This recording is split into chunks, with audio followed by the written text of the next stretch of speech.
This is a Headgum podcast.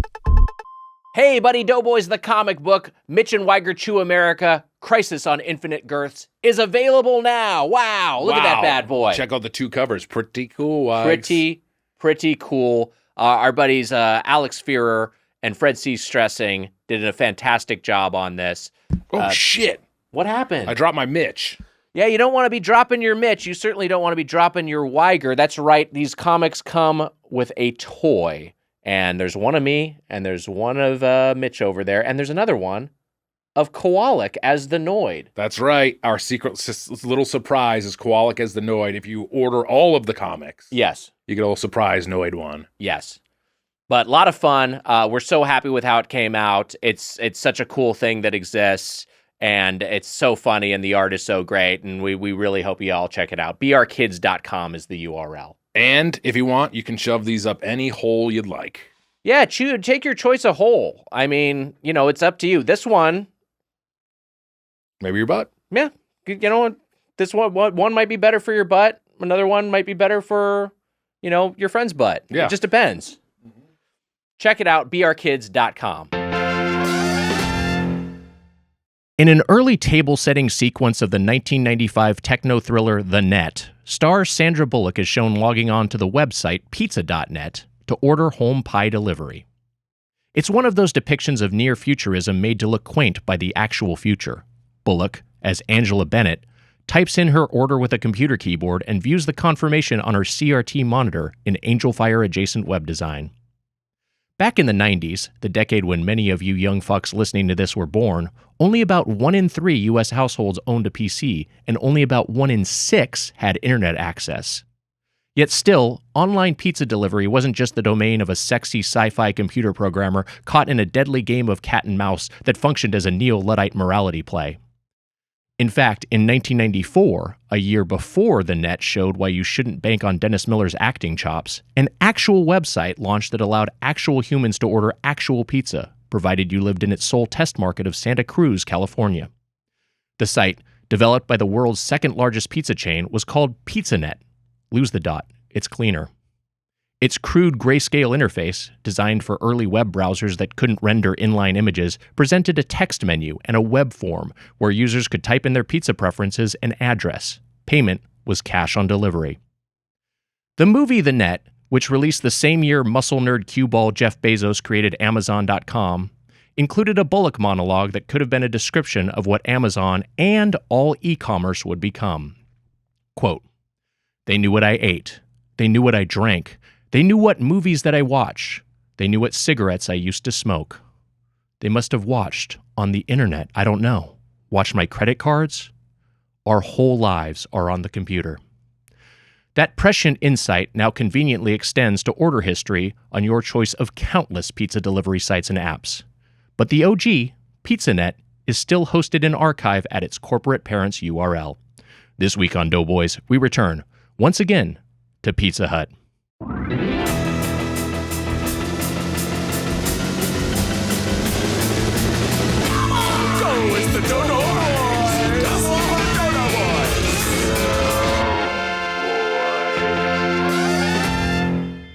Welcome to Doughboys, the podcast about chain restaurants. I'm Tiger Weiger, along with my co-host, Count Oreo Lock, the Spoon Man, Mike Mitchell. Yes.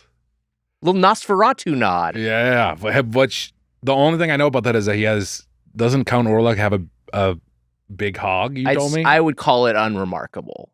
Unremarkable? They show his hog, but it's like medium. It wasn't enough of a choice.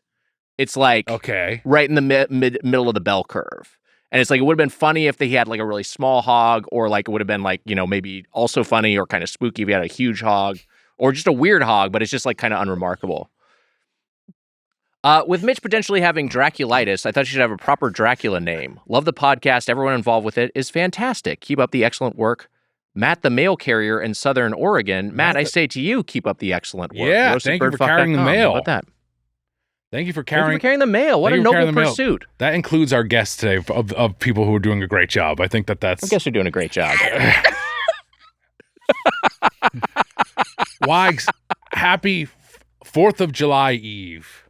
Yes, we're recording this episode. Will be out 1 week from today. We're recording it on the eve of 4th of July, and we're saying the Headgum Uncle offices... Sam is getting prepared right now. Yeah. And Aunt Sam. Does he have? Is Aunt Sam his There wife? should be an Aunt Sam. Would you say is it his wife?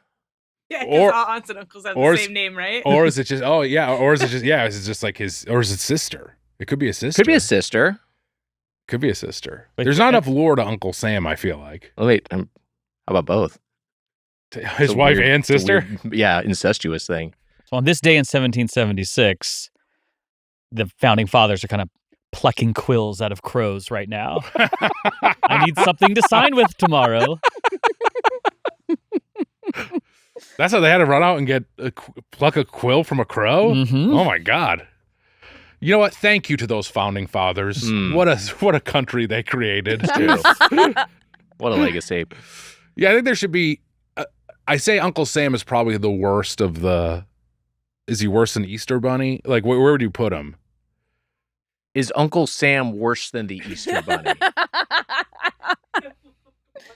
I think, probably yes. He's a military recruiter. That's not... That's not great. I want you. Yeah. Propaganda. Pawn column. Yeah. Yeah. I don't mind his fit. It's kind of fun. Yeah. It's like a fun costume. But I think Easter Bunny's more fun. How about I guess what else is in his tier? Like Tooth Fairy? Tooth Fairy's not attached to a holiday though. Do you know in London it's Uncle Samwise? Do you know that? From Lord of the Rings? That's why? I was just trying to make it seem like there's other Uncle Sams across the globe, and there's not. He really lends himself to stilt wearers. That is true. It's That's not a big a thing. lot of other costumes where you're like, yeah, the stilt guys love that. You're looking at it and you're like, that makes sense for some reason. So Yeah. maybe Guess he that does wouldn't be move him up a super tall. notch. Would you say he's worse than Easter Bunny? Yeah, I think so. Yeah, he's probably worse. What than does the Easter Deus Bunny. think? Worse than Easter Bunny? Yeah, I mean the military recruiter thing alone. That's true. It's just so jingoistic, right? And it just is, it's not a great look. Easter Bunny rules. Yeah, Easter Bunny's fun. Easter Bunny doesn't rule. He brings It's kinda fun. candy. Does. Okay. Yeah, it's candy for you to find. I think Uncle Sam never hid candy for me. That's true. I also think that just like the laying eggs aspect of the Easter Bunny is a fun bit of lore. Uncle Sam doesn't do that, I don't think. Easter Bunny, though, wasn't he voiced by Russell Brand? That is true. That's not great. Yeah. And Uncle Sam hasn't had a Pixar type movie yet, so Is he married to Betsy Ross? I think That's a maybe he great was married question. to Betsy Just Ross. hooking up. They were just hooking up. Yeah. Okay. And George Washington was into it. Sick. Those three together would move up my fictional character chart. Yeah, nasty asses slipping and sliding around. Wags, how are you? Are you good? I'm hanging in there. Yeah. Yeah. How about you? Good. I went and saw Brokeback Mountain the other night. What'd you think? I love that movie. I'd never seen it before. It's and I great. enjoyed it quite a bit. Yeah, great film. It was great. What a It's very picture. sad. It's really Yeah. sad. It's really, really sad. It's one of the only movies that's ever made me cry. Yeah, great. Put me to ending. tears. Yeah, Yeah. it's great. Yeah. I'd never seen it. I had never Profound seen humanity and just gorgeously shot. it. And I went to an 11 p.m. showing at City Walk. Yes. That is a late Brokeback Mountain. Yeah. it packed? Yeah. You know what? It was. Wow. That was the crazy That's thing. great. God It bless was like it was a pretty packed theater. And then there were Movies are two back. people who were like, I moved my seat because there were two people who were talking the whole time where I'm like, a 20-year-old movie, you're going to talk during the, what? Like, why are you It coming wasn't to this Jack movie? Ennis, was it? Was it? No. Oh, right. Yes, no, it was. Oh, you were moving closer to see that. What are these guys saying? They're on the screen. They keep talking. I got to move my seat to try to hear them better. Jack Twist and Ennis something or other. Del Mar? Ennis Del Mar, yeah. It was My great. roommate and I, one time in New York, looked up on YouTube Brokeback Mountain gay moments because we wanted to watch them kiss. Less than you would think. Less than There's you not would a lot No. to get horny over in the movie. think. No, I It's- thought there would be I thought it was gonna be like a 20-minute long compilation. there is a very there's a very horny. Yeah, it's not. It's like maybe not even 5 minutes. It's very short. It was short, Um, shorter than I wanted. Jack Twist. Jack Nasty. I love that movie. The second time I saw it twice in theaters, and the second time in Fairfax, Virginia, some probably teenagers got up, screamed the F word, and walked out. oh Jesus. no. Like, you paid. Like, Yeah, they seem to maybe have been brought there by their girlfriends. I see. Oh, yeah. So they want to show how straight they were. Right. Yeah. That's insane. I mean, I was thinking there was a lot of like, I was like, there were so many. The country was homophobic just 20 years, very homophobic. I mean, still homophobic, but like 20 years ago, it was like, those Brokeback Mountain, you see? Like, it was like so much Jay Leno shit, right. like hacky Brokeback Mountain jokes. And I was shocked that it was only 20 years old. I thought it was like before the millennia, but. Well, the Annie Proulx story probably predates the millennium. That is true. Thank you, Neil. We call them the source material. I like That's a great book of short stories, too. Wyoming stories. Wow. I've never read it. Check it out. It's good. 4 or 4.5 out of 5 on to put it into the letterbox scoreboard. That's what I would say. 4 or 4.5. 4 or 4.5? Yeah, it's good. Would you say 5? I might, but I also don't do star ratings. Yeah, that's the way. I mean, you shouldn't. What's a 5 if that's a 4.5? I mean, it's close to I haven't thought about it that much. I don't know. It was really good. 4 for me is really 4 or 4.5 is great for me. You're a tough grader. What about Blood, Sweat, and Beers? 5. What'd you give the new Mission Impossible? 4. Okay, all right. 4, yeah, Okay. 4, maybe 4.5. Yeah. I liked it. I liked it a lot. Yeah. There is the first hookup is horny. It is there. It is like In the tent? In the tent, yeah. So if you search first hookup, you'll find some good stuff. Oh, I know. I did. She didn't say that the result was incomplete. I said I wanted more. There should be more. I'm sure there's some extended footage. You can probably reach out to Ang Lee and try to find some footage. Yeah, you got the raw footage. Emma, let's hit him with a drop. It just reminded me that I thought of a Secret of the Ooze parody song. Hold on, I can maybe think of it before the end of the episode. I'll try to think on it. Several months later. I just remembered what that parody song was. Oh, You God. just remembered that? Yes. Let me just say this to any potential droppers out there. If you can stitch together Mitch trying to remember that parody song and then him thinking of the parody song just now, that will be a drop. You get the drop. One eternity later.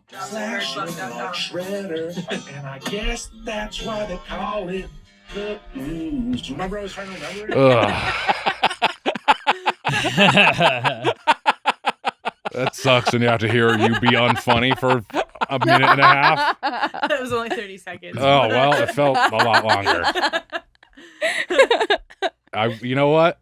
Opposite of the horniness from Brokeback Mountain. I wish there was less of that and more of the hooking up. Hi, Doe fam. Almost a year after Weiger's request on the Munch Madness Taco Bell Round 3 episode with Tony Charlene Ramos, here is Mitch trying to remember, stitched with him remembering his That's Why They Call It the Ooze parody. Shout out in the Discord to Totoro for helping find the request episodes in the Drop Kings Drop Labs channel for feedback. Cheers, Thomas. Wow. Laten Tickles in the Discord. Funny we bring up Totoro. Am I saying it incorrectly? No. You got it. One of our guests, I know one of our guests is a huge Totoro fan, and I think our second guest also is, if I had to guess. Yeah. Are you? And you're a Totoro fan? Yeah. That's the celebrity I get confused for the most. Dropsatbirdfuck.com. Oh yeah, dropsatbirdfuck.com. Our guest today, returning to the show, but for the first time as a duo from Digman, new season out July 23rd on Comedy Central, right after South Park. Neil Campbell, Mitra Jouhari. Thank you so much for being here. Yeah, thank you for having us. Happy to be back. Is that a turtle on your hat?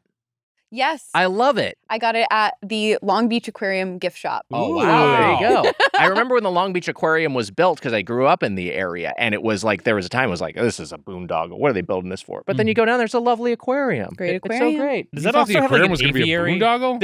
There was a general, I remember in the Long Beach Press Telegram, the local paper, there was like some like opinions that were like, hey, why are we building this thing? This is a waste of taxpayer money. What are we doing this for? It's like, there's so many aquariums already. Why do we need to compete with Monterey or whatever? But then they build it and it's like, it's great. It makes a lot of sense. Really cute. Great gift shop. Did some damage. Went immediately after across the street to Bubba Gump's and ate shrimp. Wow. Felt disgusting to do that, but really good. I wonder if there's an underground tunnel from the aquarium to the Bubba Gumps. Would be sick. They still have otters there? You see any otters? Yeah.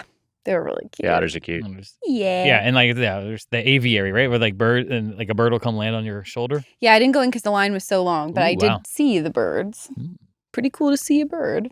The one of the parody song was, I guess, what I call the ooze, in a turtle hat. There's a lot of connections going on. Mitch, here. there are connections all over. I just wanted Life to is a say there's Herald. some connections going on. And also a bird landing on the shoulder. I know a rat jumped on your shoulder once at UCB. A rat jumped over my shoulder. Oh, okay. I was this was the rear bathroom in the like the end of like the dressing room that not open to the public. And it was a morning because I was the artistic director at the time. It was like my first couple months on the job. So it's like 2008. And I went there to sit down and do my business. And I kept hearing like a skittering kind of noise. I was like, what is that? And then a rat jumped over as I'm sitting on the toilet, a rat jumped from behind me over my shoulder, arcing, and then landed on the floor in front of me and like ran. And the door was closed, so it was like stayed in the bathroom with me and just like hid behind the trash can. And I went, whoa! And I had to finish up. And then I believe you told me this, but didn't it jump on your head and then it controlled you to wipe yourself? Yeah. I think I was good. Yeah. And I sort of like fell in love, and it taught me a lesson and stuff. Yeah. No, and then I reached over and like opened the door, and then it ran, and then turned and went straight up the wall and into like a hole in the wall, probably leading into Bird's kitchen, where it probably started making a meal. So. Damn, I would cry. Yeah, it was pretty. It was like the size of a brick. It was a big boy.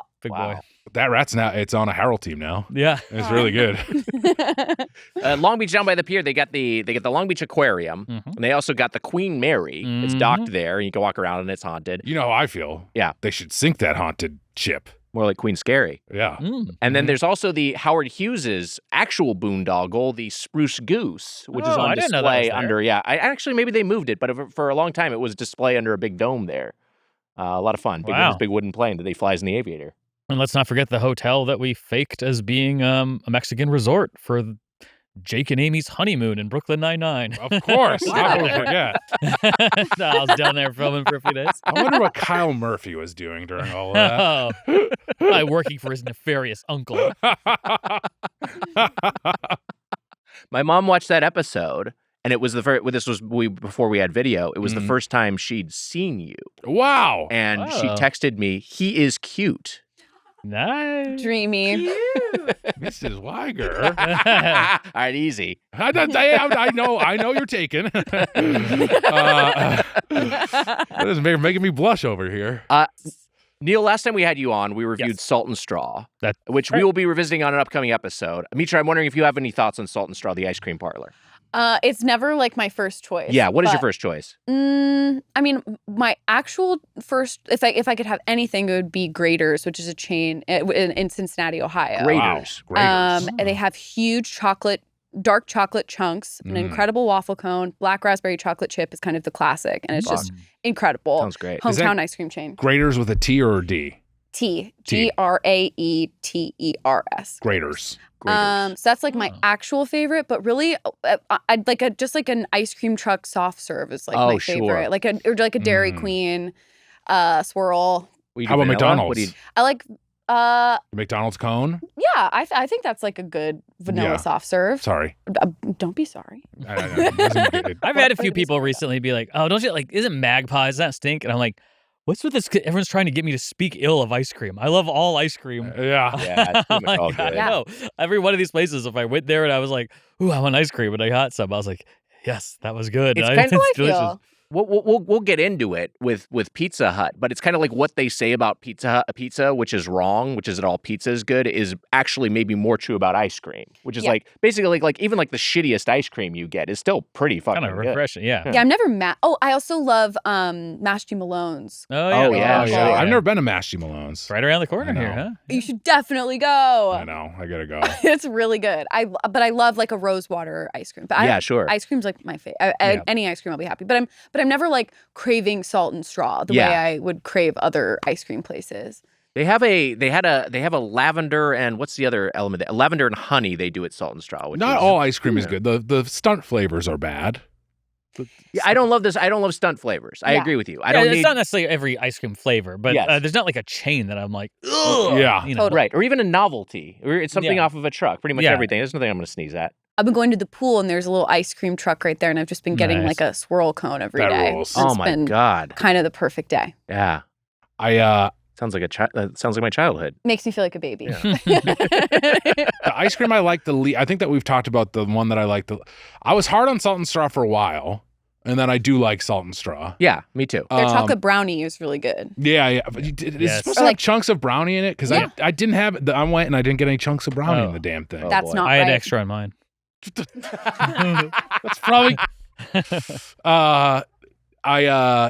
The one that the ice cream place I think is not great ice cream is Cold Stone. I think that it's like sure. Do you like it? I don't know that I've actually been to a Cold Stone.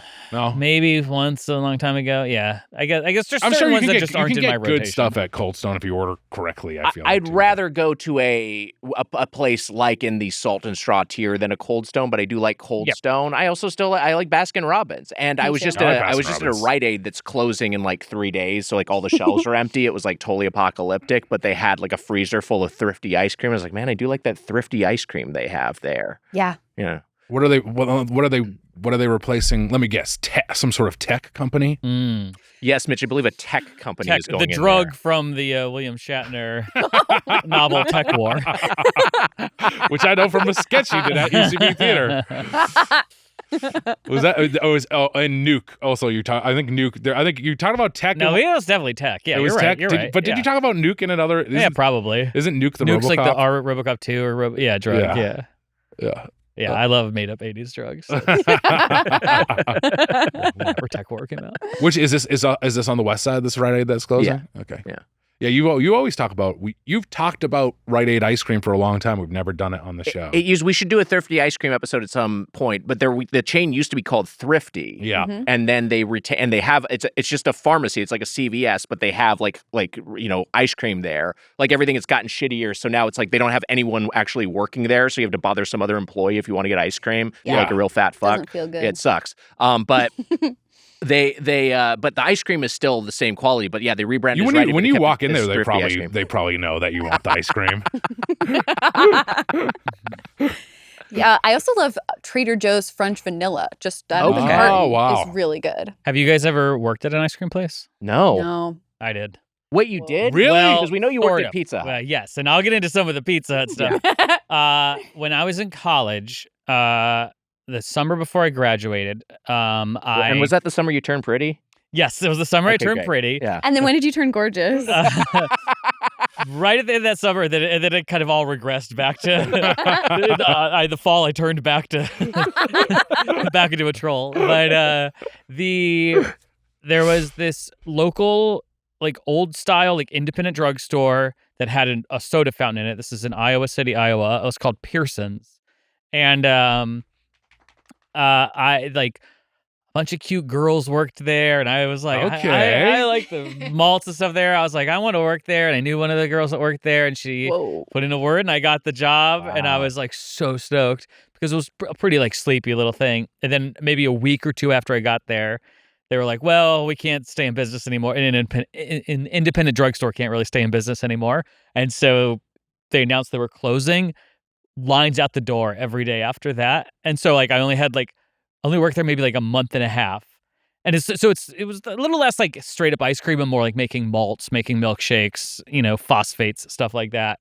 And I would just go in every day, and I'd like go in on my rollerblades and like rollerblade through the drugstore. I'm like, hey everybody, I'll be out in a sec. Like take off the blades, come out with my hat on backwards and stuff, and like make malts and stuff, and then 1950s style. Really, and then went out of business. I worked there maybe like 6 to 8 weeks, and then lines out the door every day for people getting their final malt. Wow! But then it was like on the local news and news.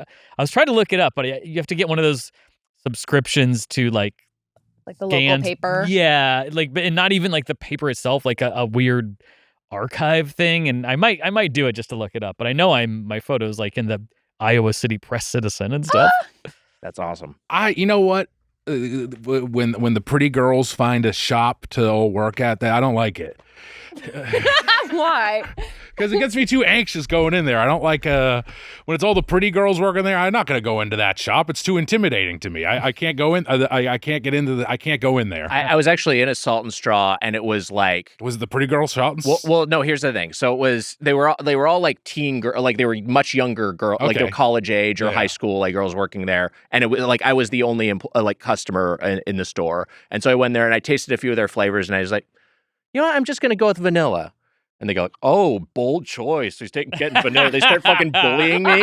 This is the issue. Humiliating. This is the issue with these are like the popular girls. You can't, it's scary. They're mean girls. Yeah. You're just scared of them your entire life. Yeah. There's never a period like when you're younger than when you're the same age. And then you're older, you're thinking to be over it. Like, no, still afraid. It's awful. There was a coffee shop. You know what? Do you know Mary Lou's? That always has, that's where like a. That's where the like. Big titted girls work. That's 100%. Am I allowed to say that? No, 100% you're allowed to say that. I give you permission to say that. That was like the thing, though. It was like Mary Lou's is where all the like hot college girls work all summer when they're home from school. Yeah. Wait, but what's Mary Lou's? It's a coffee shop. Is it in the East Coast? It's like a sugary coffee shop. Like they have a lot of like crazy flavored coffees and stuff. Yeah. Yeah. I don't need those big titties. I just need a cup of coffee. That's what I say to them when I walk in the door. Oh. It's too much for me. I don't like even when there's I want someone to work at a place and not have any friends there and just leave. Go and put your 8 hours in and then leave. And so when I talk to you, I know that there's I don't want them having any fun. Yeah, no fun while you're working. Like Emma and Amelia. They're actually that is the thing in the Pacific Northwest, right? Like the hot baristas. Yes. It's like they have the drive-through coffee shops and they're wearing bikinis. That's in Landman. Have you guys watched that TV show? I haven't seen Landman. I've only seen clips of that show and it seems insane. I only watched like 2 episodes and I was like, all right. Is that the show where like it's what's his name? Angelina Jolie's ex, Billy Bob Thornton. Yes. Yeah. It's Billy Bob Thornton, and then it's like his daughter being like talking about come to his. Yeah. That's the clip I saw. What's it called? I've got to check this out. Landman. But today we're talking about Digman. We're talking about cum, folks. Wait, what we're talking past episodes of the podcast, Mitra, we talked Fazoli's with you. That was our first experience with Fazoli's. We had quite a haul. We haven't out gone to back Fazoli's. either yet. We have not gone back. You gotta go back. That's what I was going to ask. Like, have you made any return visits? No, I haven't. Only because it's so far. It It was really like 40, it was a 45-minute drive. It was out there, wasn't it? Was like horrible traffic too when I went. It took me 2 hours to get there from where I live. But I do think like if I was over there, I would go again. Right. It's so nostalgic. Like I feel the exact same way going now that I did them. It was great. Felt good. We liked it. We liked Fazoli. It was fun. We had a good time. Have you ever been? I don't think I've maybe somewhere, if there's some in the Midwest, maybe I've crossed paths with one at some point. You've probably like driven past a sign for it's not Fazoli's. Impossible I've had a Fazoli's experience, but right, because I know you went to school in Iowa, but I don't know if there's any in Iowa.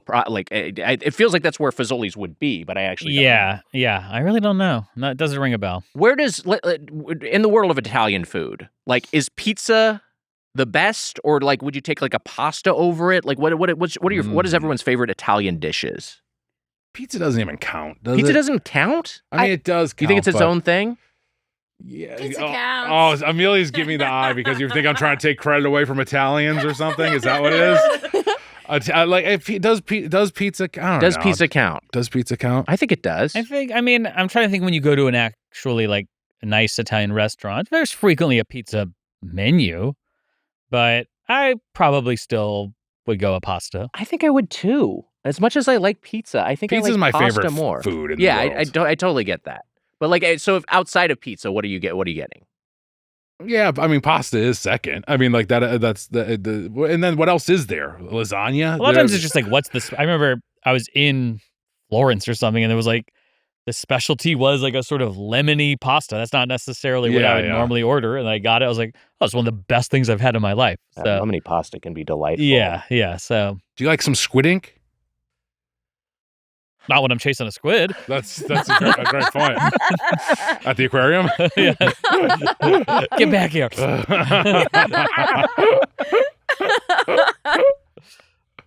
I don't know. I'm not huge on Squid Ink, but also cephalopods in general. I have weird things about eating. Yeah. Sure. Yeah, but- Is that? Well, see, I don't know how. I don't know if it's is there an ethical way to harvest sack, it? or Yeah. is it are they having the squid shoot the ink out? I don't know how this I works. think they gotta jack them off. They gotta jack the squid off to get the ink. I kind of think they maybe blasted out in their like death throes.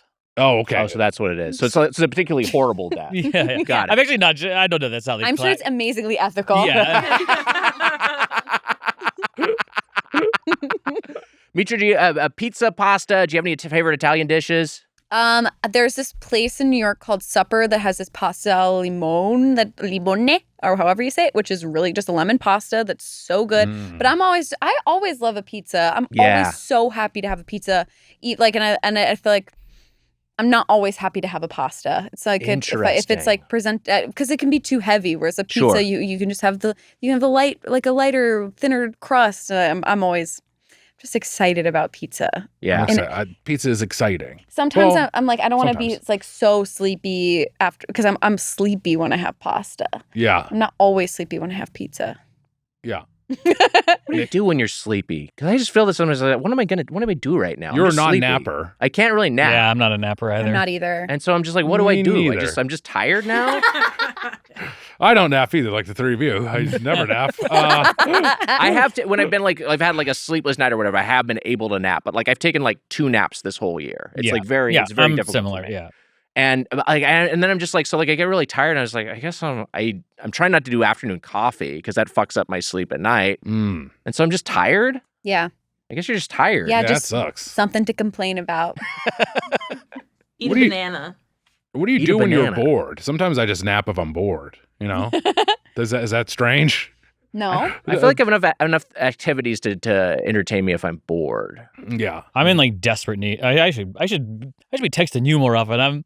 I think have had hours lately where I'm like, if I had a video game I was into, I'd just be playing a video game right now. I have no energy to like go do a creative pursuit, but it's like 3 and I'm like not gonna start making dinner yet. Yeah. I need to. Yeah. You messed around with Balatro? That's a real hours eater. Okay. Amelia perked up. TJ Bonanza comes out in a week or so. TJ Bonanza too. You should get Bonanza. Well, maybe I'll try to get a Switch too. Switch 2 is you'd have to Inspire get. me. Yeah. I just started playing Stardew Valley this weekend. Oh, yeah, I which love is Stardew like Valley. A very peaceful, chill game that like So you fun. can just like pick up or drop like at any moment. I've been having a great time with it. Okay. I'm an RPG. I like RPGs, but all I've done is Google like what are the good current RPGs. And people are like Claire Obscura. That game's great. Okay. Game rips. Maybe I'll do it. Really good story, very French. But Stardew Valley does have some RPG elements. There's a social element, like it's like a town. Your character, the player character, has abandoned a cubicle life to go live at his grandpa's farm, and so you are, like tending to the crops and the livestock. And you're also socializing with people in town. You're also going into the mines to get resources and battle slimes. It's a little fantastical. Can I be honest with You're you? fishing. It sounds lame as hell. Mitch, amazing. it's so good. It It's so sounds so fun. sweet. It's The so compelling. soundtrack is really good too. Soundtrack is the great. Music is very peaceful. All right. It's just like kind of like you're just hanging out outside. It's really nice. And it's a singular work of one individual. It's a solo dev, Eric Barone, aka Concerned Ape, who did the music, did all the art, coded the engine, did all the game design, did all the writing. It's one of those things. This sounds good. This is really impressive. You'd love it. But here's the thing. So Stardew Valley does, as I mentioned, has a social aspect. Part of that is romance.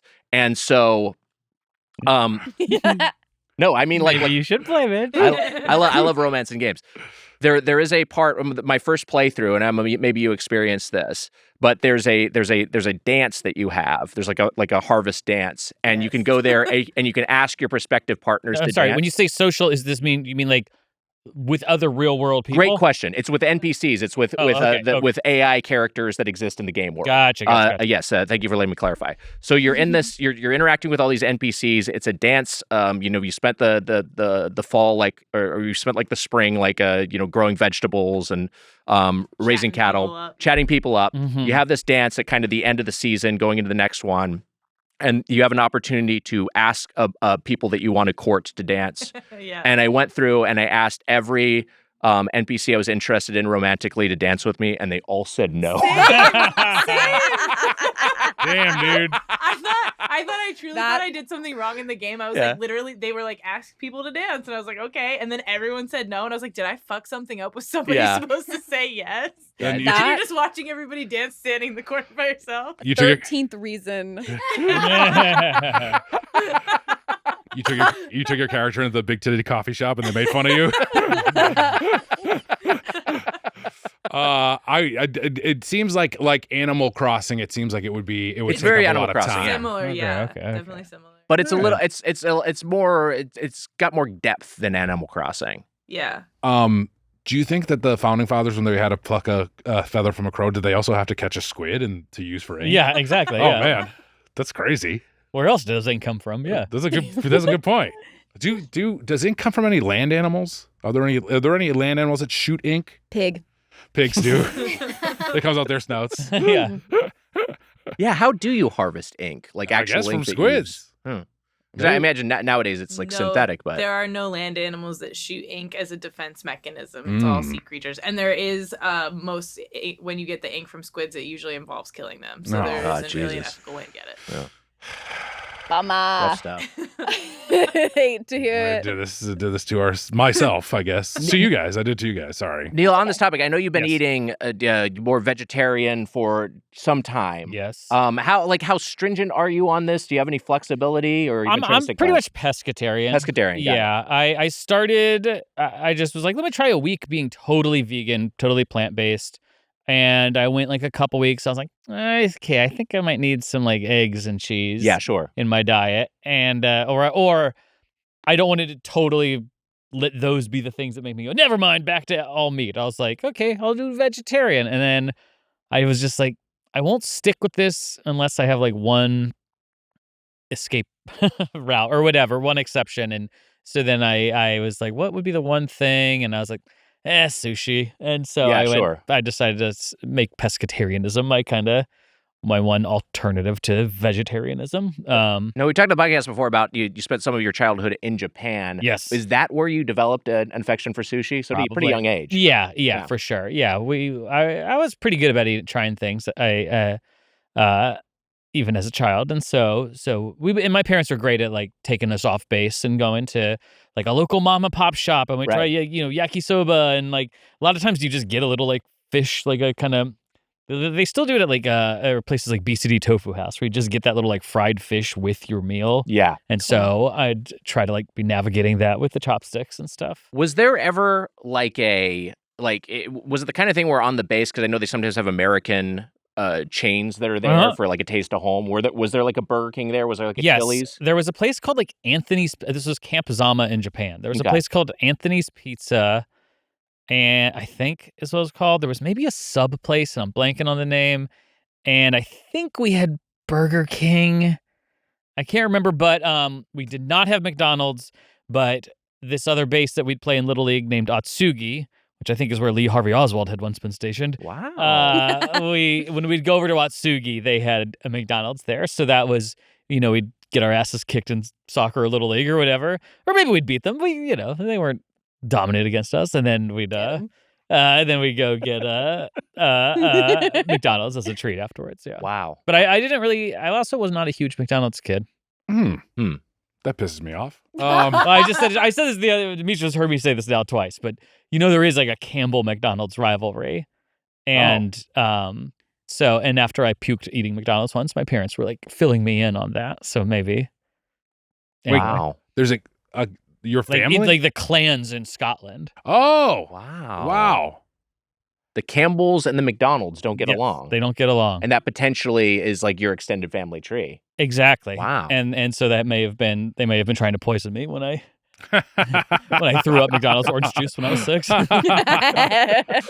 I just recently, because we were recording the 500th episode, and I texted you during this whether there was a Chili's in Japan at the base that you were at. Yeah. Because we got a question from someone who was, remember, the question was the that's person right. who was stationed. We were looking at Yelp reviews, and some of them were from there was a Chili's at maybe in Korea, a Korean naval base. Yeah. Yeah, I remember this now. Yeah, all the different bases seem to have different chains, different restaurants. But you did not have a Chili's on your base. No. Sorry. Not as far as I remember. But I'm fairly certain. Mitra, do you have any restrictions on what you will or won't eat? Not anymore. Yeah. I was veg for like a decade. Okay. And then I went to visit my family. Like I think like 11 to like 21. I didn't eat meat. And then I went to visit family in Iran, and everybody was making me like stews with meat and like meat-based dishes, and I was just like, what am I doing? Yeah. And then started eating meat again, and then were they good as hell? They were so good. I mean, it was like there was one meal where I had like 7 aunts came, and they all prepared like a full meal and gave me a full like entree size serving of it. So I had like kind of 7 dinners at once. Oh man. And then I cleared the plate, and I was like the most full I've ever been. And then one of the aunts put like a huge like leg of something on my plate, and I started crying. I was like, I did my job. And I like looked at my dad. I was like, please. But it was amazing. I mean, best food ever. But damn, we may have covered this in your previous appearance, but like, do you have any favorite Persian dishes, and/or like, are there any Persian restaurants in LA you really like? Yeah. I mean, growing up, we used to go to this place in Cincinnati that's now closed called Caspian. And I like any place like that place that's like a small kind of family-owned hole in the wall. Right. I feel like I haven't really found a place like that I love here in LA. I went to Azizam, which is not far from here, which was cool because I feel like you've got your classic places like Rafi's, which I really love, which are like, you're getting the kebab, you're getting like the Shirazi salad, like all the stuff you kind of recognize when you think about Persian food. And Azizam had a bunch of different types of dishes that I personally had not had in an Iranian restaurant. So that was really cool. And I think, a Sofre in New York, I think is really good. They have a second restaurant that I can't remember the name of. But I mean, it's hard to go and not like it, I feel like. Yeah, sure. And then Mashti Malone's, and I think my favorite is falude, which is like a like sorbet kind of, but with rice noodles. And it's like really crisp and citrusy, and it's like very refreshing on hot summer days. Sounds delightful. Is Mashti Malone's, is it Persian? Is it oh cool. I had no idea. Is there one that's on Sunset like that way? Or there's one in like Franklin and La Brea, and there's one like right here. There's one right around the corner. Are these new? Are the Mashti Malones here new, or like did they expand, or because they definitely expanded? I don't know when. That Sunset one was the original one, right? Like the one over the one on La Brea. The one on La Brea. That's the one. I used to live around the corner from that one, and I would go to it all the time, and it felt like it had been there for 100 years. Yeah. Okay. Yeah. Sunset La Brea. Yeah. I've heard about, and they have like rose water, right? Like I gotta try it. I've never tried Mashti Malone's. So good. It has really thick chocolate. Go after the pod. All right, let's go. I'll go get a scoop. This guy loves ice cream. Yeah. One of Jon Stewart's directorial debuts, please. Gael Garcia Bernal playing an Iranian guy for one, please. With respect, of course. Yes, with the most respect. With the most respect, of course. I am going to crack this because I think this is so nasty. Yeah, so we're for people in the audio feed, we've got some Spindrifts here. The Nojito, which is a lime and mint combo. Which you'd think would be awesome, but is disgusting. I love it. This is a polarizing flavor. Yes. No, totally. I mean, totally. It's the materialists of Spindrifts. It's like some people like it, some people really don't like it. I never thought that would be good, personally. Yeah, the mint, and you don't care for it. I mean, I like a mojito, the alcohol drink, but me too. A lot of fun. But mint I don't need mint in a non-alcoholic drink. I feel like I'm never excited to a mint tea, like a hot drink that makes more sense to me. But cold mint drink, I don't. A mint lemonade. Mint lemonade is good. Man, it's a lot of fun. Why do you have to call me on my shit? You got him. What about mint? Mint milk. Mint milk is pretty good. Wow, yucky. Yeah. But mint chip. Mint chip is legit. Have they done a mint Coke? Milk? Have they ever done a mint Coke before? I don't know if they've done a mint Coke. I'm surprised they make a mint. They would make a mint. That feels like That feels like an overseas flavor. Like they've done mint Coke in Singapore. Or something, that makes sense. Like, yeah, I don't know, but I believe you. Yeah. Do we wait? Have we tried the mojito back there? No. No. I don't. No. I also don't Well, if really anyone like wants mint a and sip, non-boozy drinks. So. It's icky.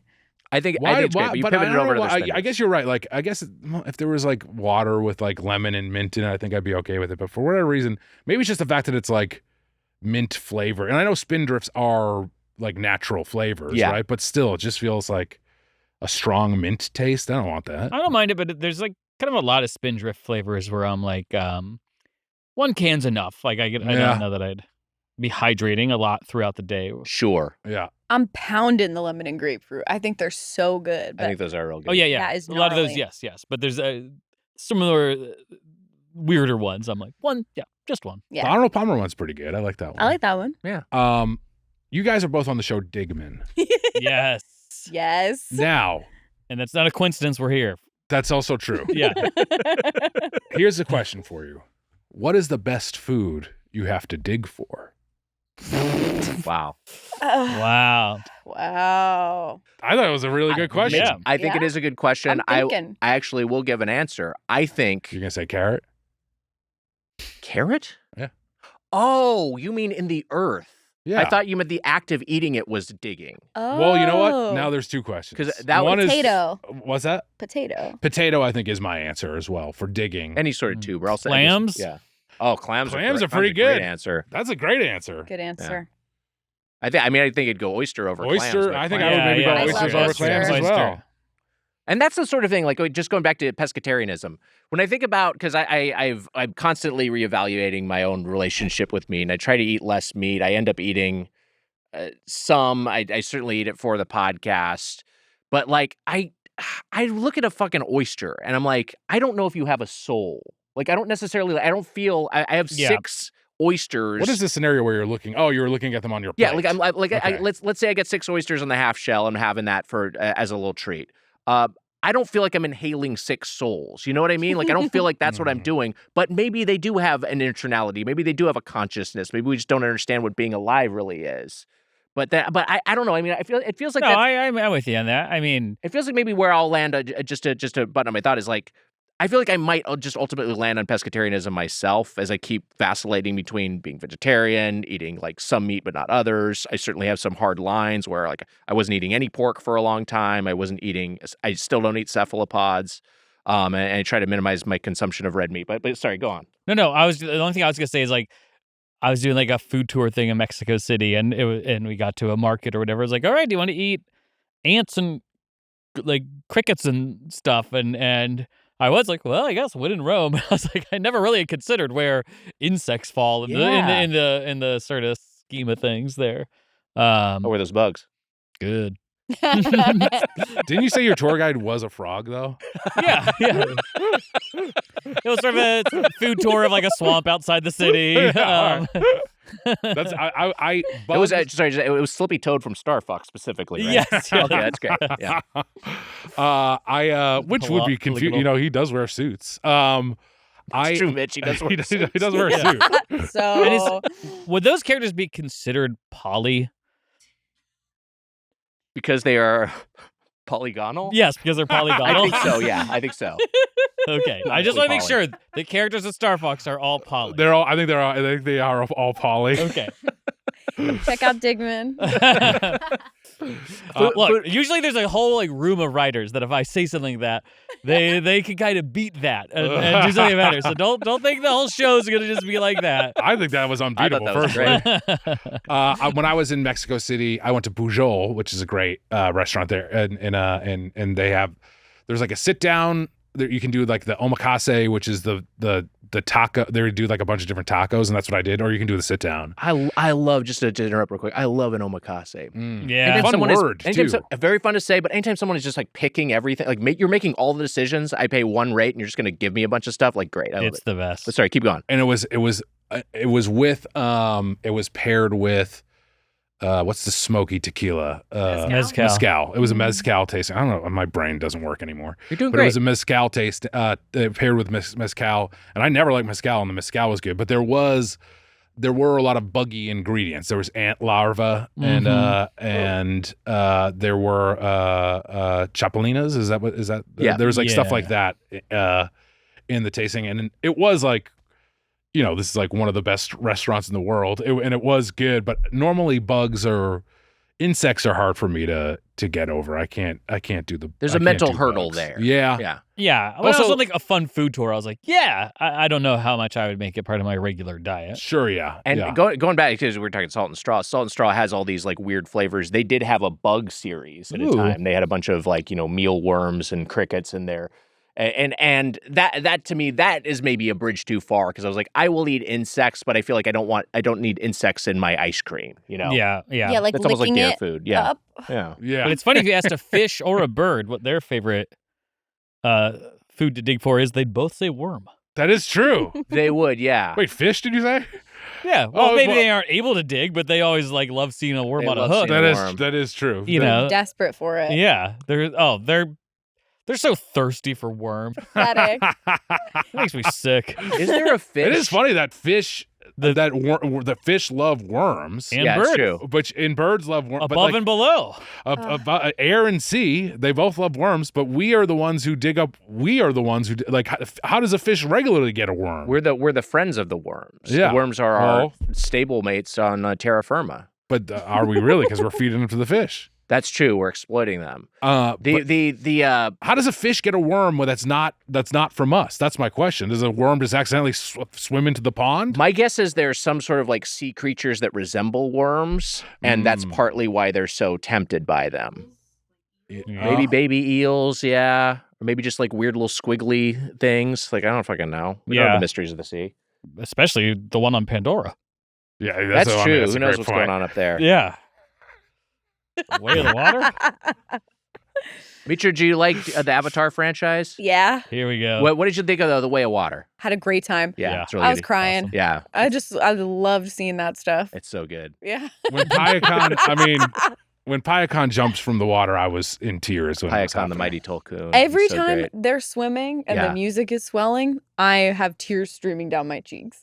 It makes me like, I want to be like an evangelist for movies and be like, this is why we come to the cinema. Like you're here to look at things and listen to things. Like it's just like it's just such grandeur and spectacle, and it's not wasted time because it's not getting to the next plot point. It's just like we're just getting to live in an alternate world for a little bit. Just enjoy being in the sea. Yeah, it's so fun. For a minute. I fucking love it. Folks. Kate Winslet did a voice on Digman season 2, and it was the world record holder for holding her breath. Well, she was in town to do Avatar. Oh wow! I think she was maybe also doing some FYC stuff. It was like a year ago, so it was like I forget what the name of her show was, the Embassy or something. Oh right, yeah. Yeah, she was also doing Avatar stuff, which was cool. Did you get to interact with her at all? Yeah, she was. I mean, super nice, and awesome. Came up to like a recording studio in Santa Monica, and Andy and I went and met up with her there, and recorded her part. It was great. It was awesome. Did she demonstrate how she can hold her breath for 7 minutes? Mm-hmm. She beat Tom Cruise's record. The performance Wait, is really? it's just her holding her breath. Wow. She was working with maybe the same team, but like Tom Cruise had some sort of, or like for actors maybe broke the record of like he held his breath for like 6.5 minutes or something, and then Kate Winslet did it for Avatar and she held her breath for like 7 minutes or something. It was something crazy like that. Damn, he got in the pool the next day. Yeah. Yeah, you gotta take her down. Come on. Yeah, come on. We need Cruise to have that title. A guy I grew up with also works on the Avatar movie, does special effects. A guy who really? I used to make movies with in high school, named Ryan Champney. Cool. Oh, wow. Does special effects stuff for Lightstorm. Yeah. That's amazing. So cool. I'm very excited. really The cool. sequel comes out Fire and Ash comes out this. Oh man, I can't this fucking winter. wait. I can't This wait. winter? Mm-hmm. Oh, something to live for. Finally. I mean, I'm going to need markers every month to keep it going.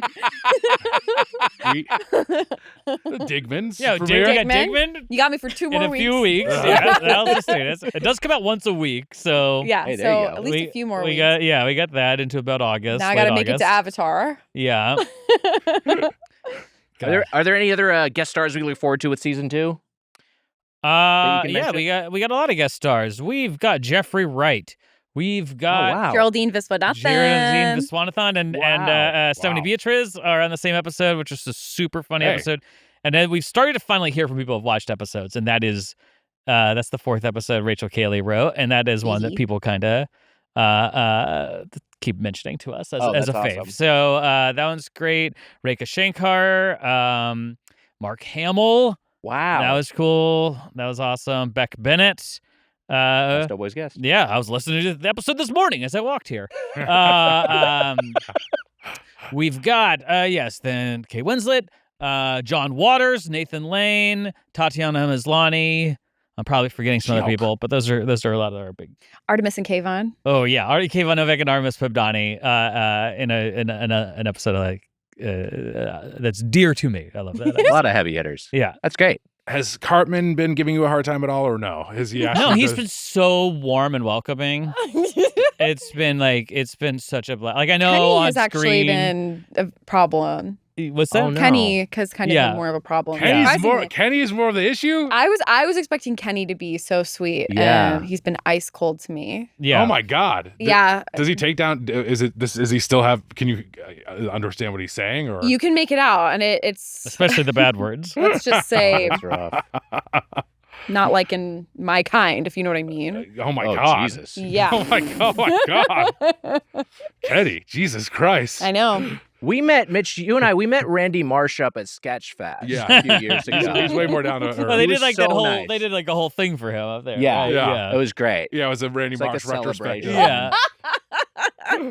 Kevin Pollak kind of emceed it. It was Yeah. great. They were just swapping stories, the whole time. It was Hank great. Hill, I think, was on the dais. Hank Hill was on the dais. Whoa. He was really cool. A little standoffish, but like not in like a mean way. Just sort of like you respect his space. Yeah. Yeah. You know what's really nice is young Bobby Hill, but then old Bobby Hill is not. He's not Yeah, nice at all. that's weird. Older Bobby Hill. Yeah. And what about Bobby's World? Bobby's world. He's like a diva.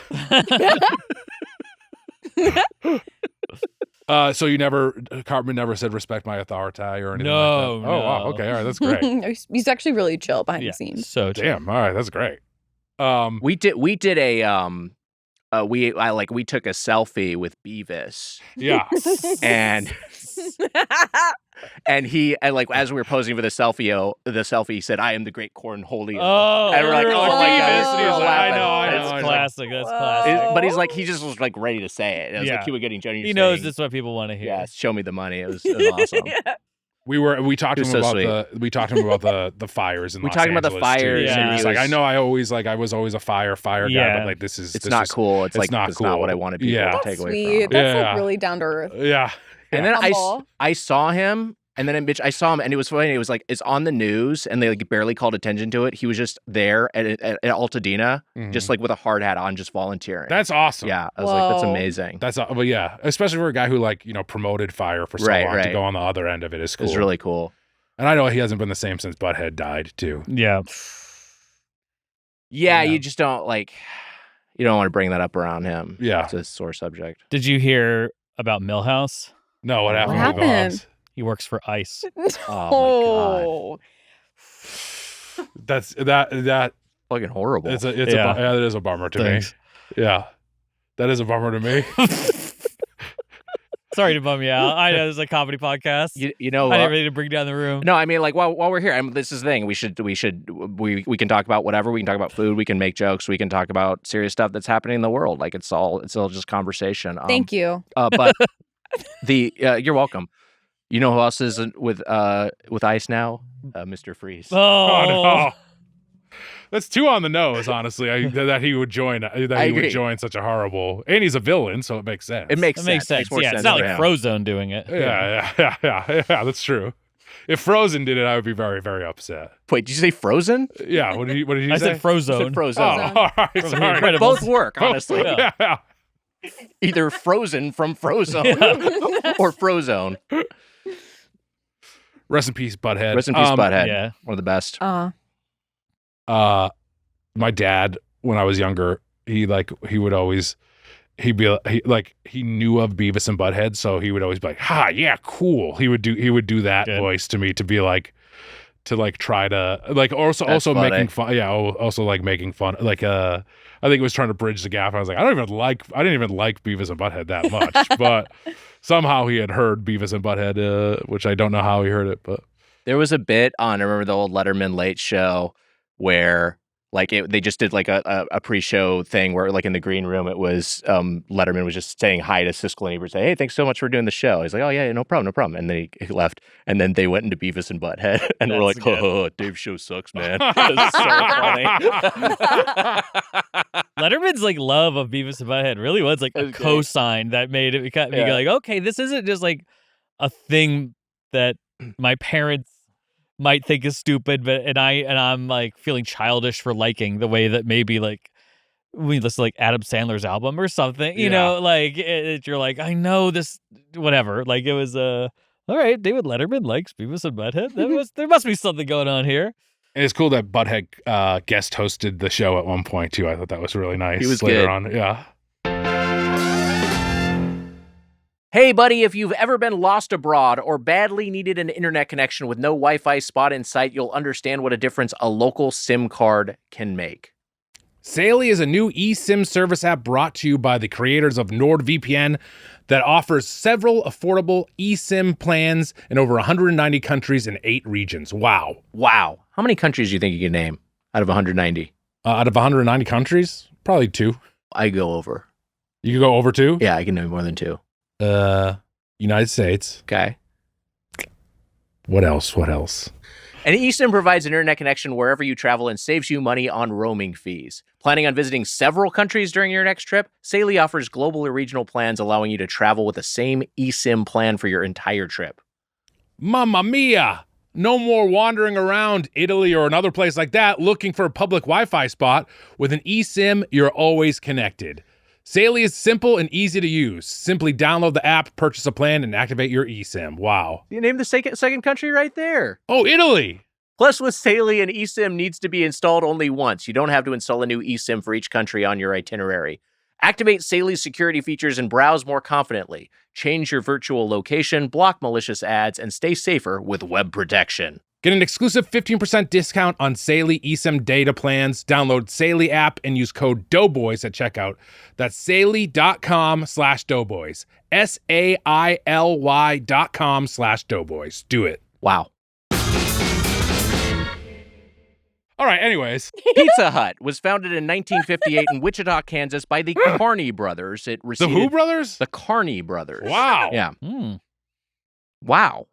I mean, Carney, it's, that's fun. It's, carnies. Like they're carnies, like carnivals. Yeah. Yes, yeah. I don't know what the etymology of the name is, but that's what they were called. It receded from its Red Roof dine-in strategy in the 2000s, and now most locations are Delco units, which is a portmanteau which means delivery and carry out.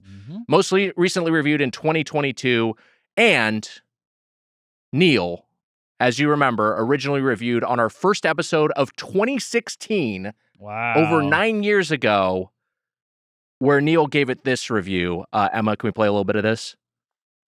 So I don't know. It's one of those things where I go, why would you do a fast food pizza place unless you had no other option? It just feels like it's more soulless and just tastes like no one gave a shit. They just slopped a few ingredients together. But I kind of feel like you're almost always going to have an option that probably is a little fresher, a little more love put into it, and is not really that much more expensive. Yeah. I'll go 1 fork. Oh my God. 1 fork. Oh my God. Jesus Christ.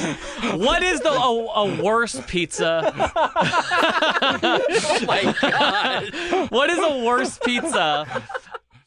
Now, this was an earlier era of the podcast when we did not really use the full fork scale. I think you were the first person to give anything 1 fork. This sent shockwaves through the Doughboys fan Made people. community. I actually did make people mad at me. Yes. I'm just trying to do my friend's podcast, and I had a great time.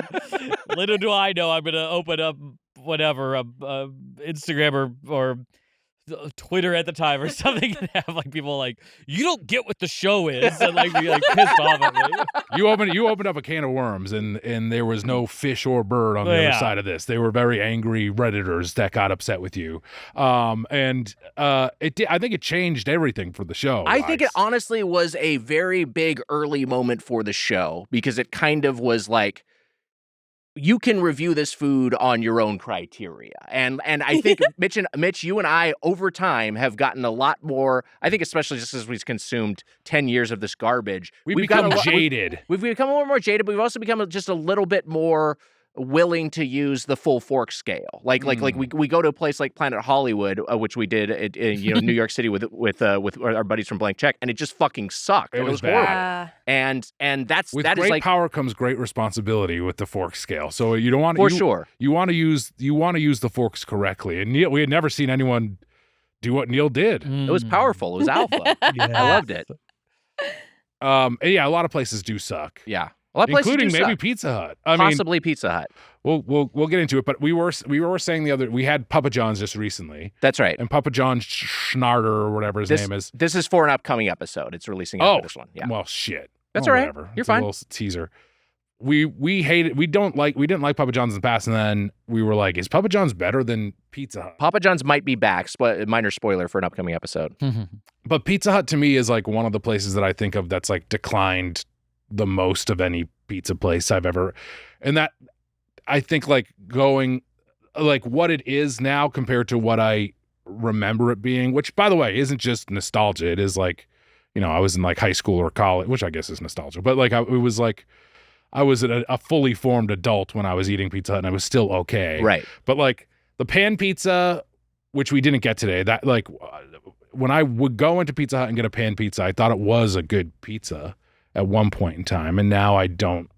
There's like every time I eat Pizza Hut, I think it's pretty shitty. We were a Pizza Hut family growing up. The Pizza Hut was the closest of the chain pizzas to our house, and my dad was too cheap to pay for delivery, so we would just order it from there and pick it up for carryout. And so I developed an affection for Pizza Hut. I have a lot of nostalgia for Pizza Hut.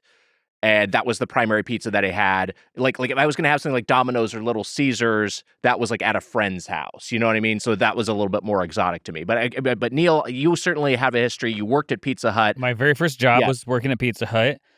Basically, most of the year 1996. So picture me finishing up a shift August 21st, 1996, Fairfax City. Finish up my shift, drive over to the Patriot Center to see Rage Against the Machine that night. Pretty cool. So that was my 1996. And it was a delivery takeout place. It wasn't a restaurant. And yeah, I mostly made pizzas and answered the phones and took orders. Did you throw a slice to any of the band members? Yeah. And then after that, they were kind of like cheered up, and maybe the machine's not too bad. Yeah, they kept clarifying, not the pizza making machine, just so everyone knows.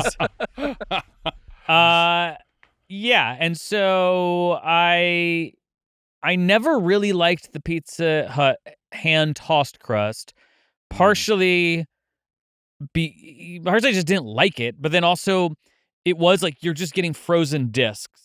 And then you like spray something around the outside, then you put in like a proofer or whatever, and over time it becomes. So it was just like for a thing called hand tossed. It's not like when you're walking down like the Jersey boardwalk and you see like pizza places where you can like watch them actually toss the crust.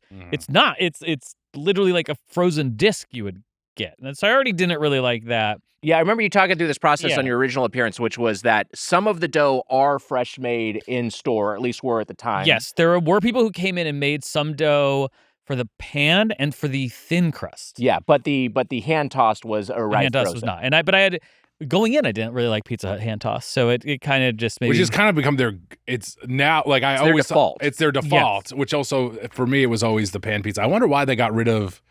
Maybe dough tossing is dangerous, I've seen videos where dough is falling on a guy's head, and so maybe that is a part of their issue that they've just streamlined it and put it into a frozen. I mean, that's probably it. I think you nailed it.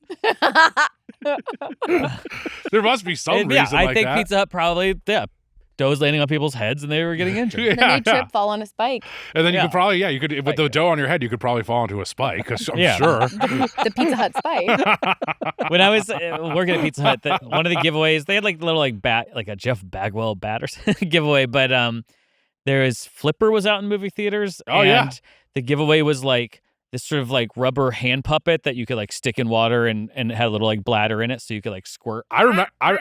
I remember this. I remember the ads for the this is because Really? I had the Casper hand puppet, which I talked about a lot. But I never saw that Flipper movie, so who knows if this was like a Pizza Hut invention or the plot of the movie or what. But the thing that I always thought was really funny was you could get Flipper, but the bad guy was like a hammerhead shark.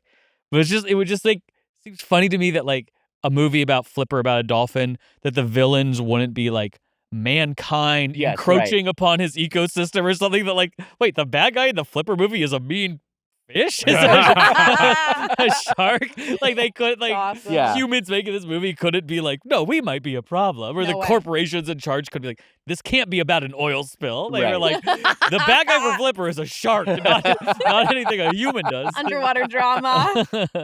Mitra, do you have any history with Pizza Hut? I saw during the SAG-AFTRA strike, I saw Flipper on the picket line. That's awesome. Good. And did you see the hammerhead scabbing? Yeah, this hammerhead was scabbing.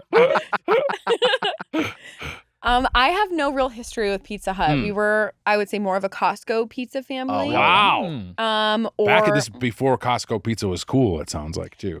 For sure. And then there was a local chain called La Rosa's. It's kind of insulting that you said that. Well, it's the truth. It's before Costco pizza was cool. Sorry, you came across like... yeah. Oh, I'm not saying. I think you're very cool. I'm saying Costco pizza. A dork like you having Costco pizza? Oh, this must have been before that's it was cool. Before it was cool. I'm saying Costco pizza. So this is when like fugly bitches were having no, Costco pizza. That's not what I was saying at all. Nasty, stinky, ugly trolls were that's ordering not Costco that- pizza. Oh, checks out. Okay. That's not. Costco pizza has become very. Costco's become very in Wags in the last few years. The Costco hot dog, the Costco guys, the dad and son, sure, AJ Totally. and I learned about from your party and Big Justice. Thank you. Yes. Big Justice, AJ. Yeah. Costco in the last 10 years has had a bigger, because I didn't know that the Costco pizza was good until probably within this decade. I've always loved Costco pizza. We would get it when we went to Costco, but it was not like our default pizza. It was just like maybe a little out of the way. But yeah, I would certainly give Costco 5 big booms.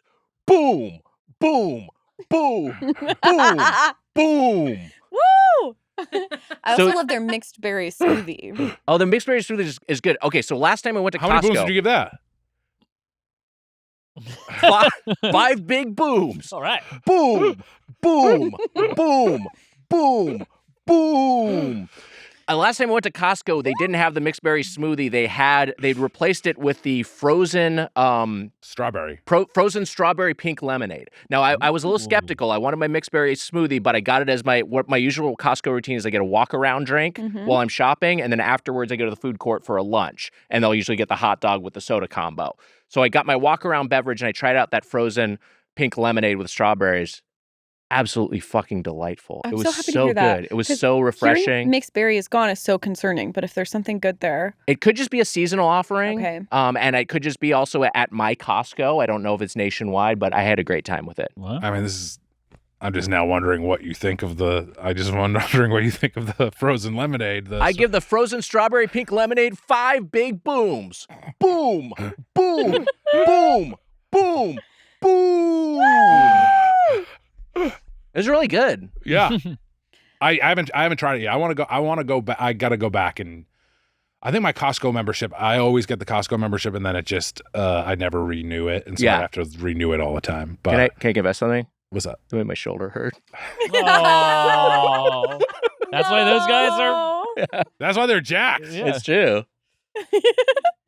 He's a professional wrestler. I know. AJ, yeah. Did you do shoulders this morning at the gym? I did do a little bit, but yeah.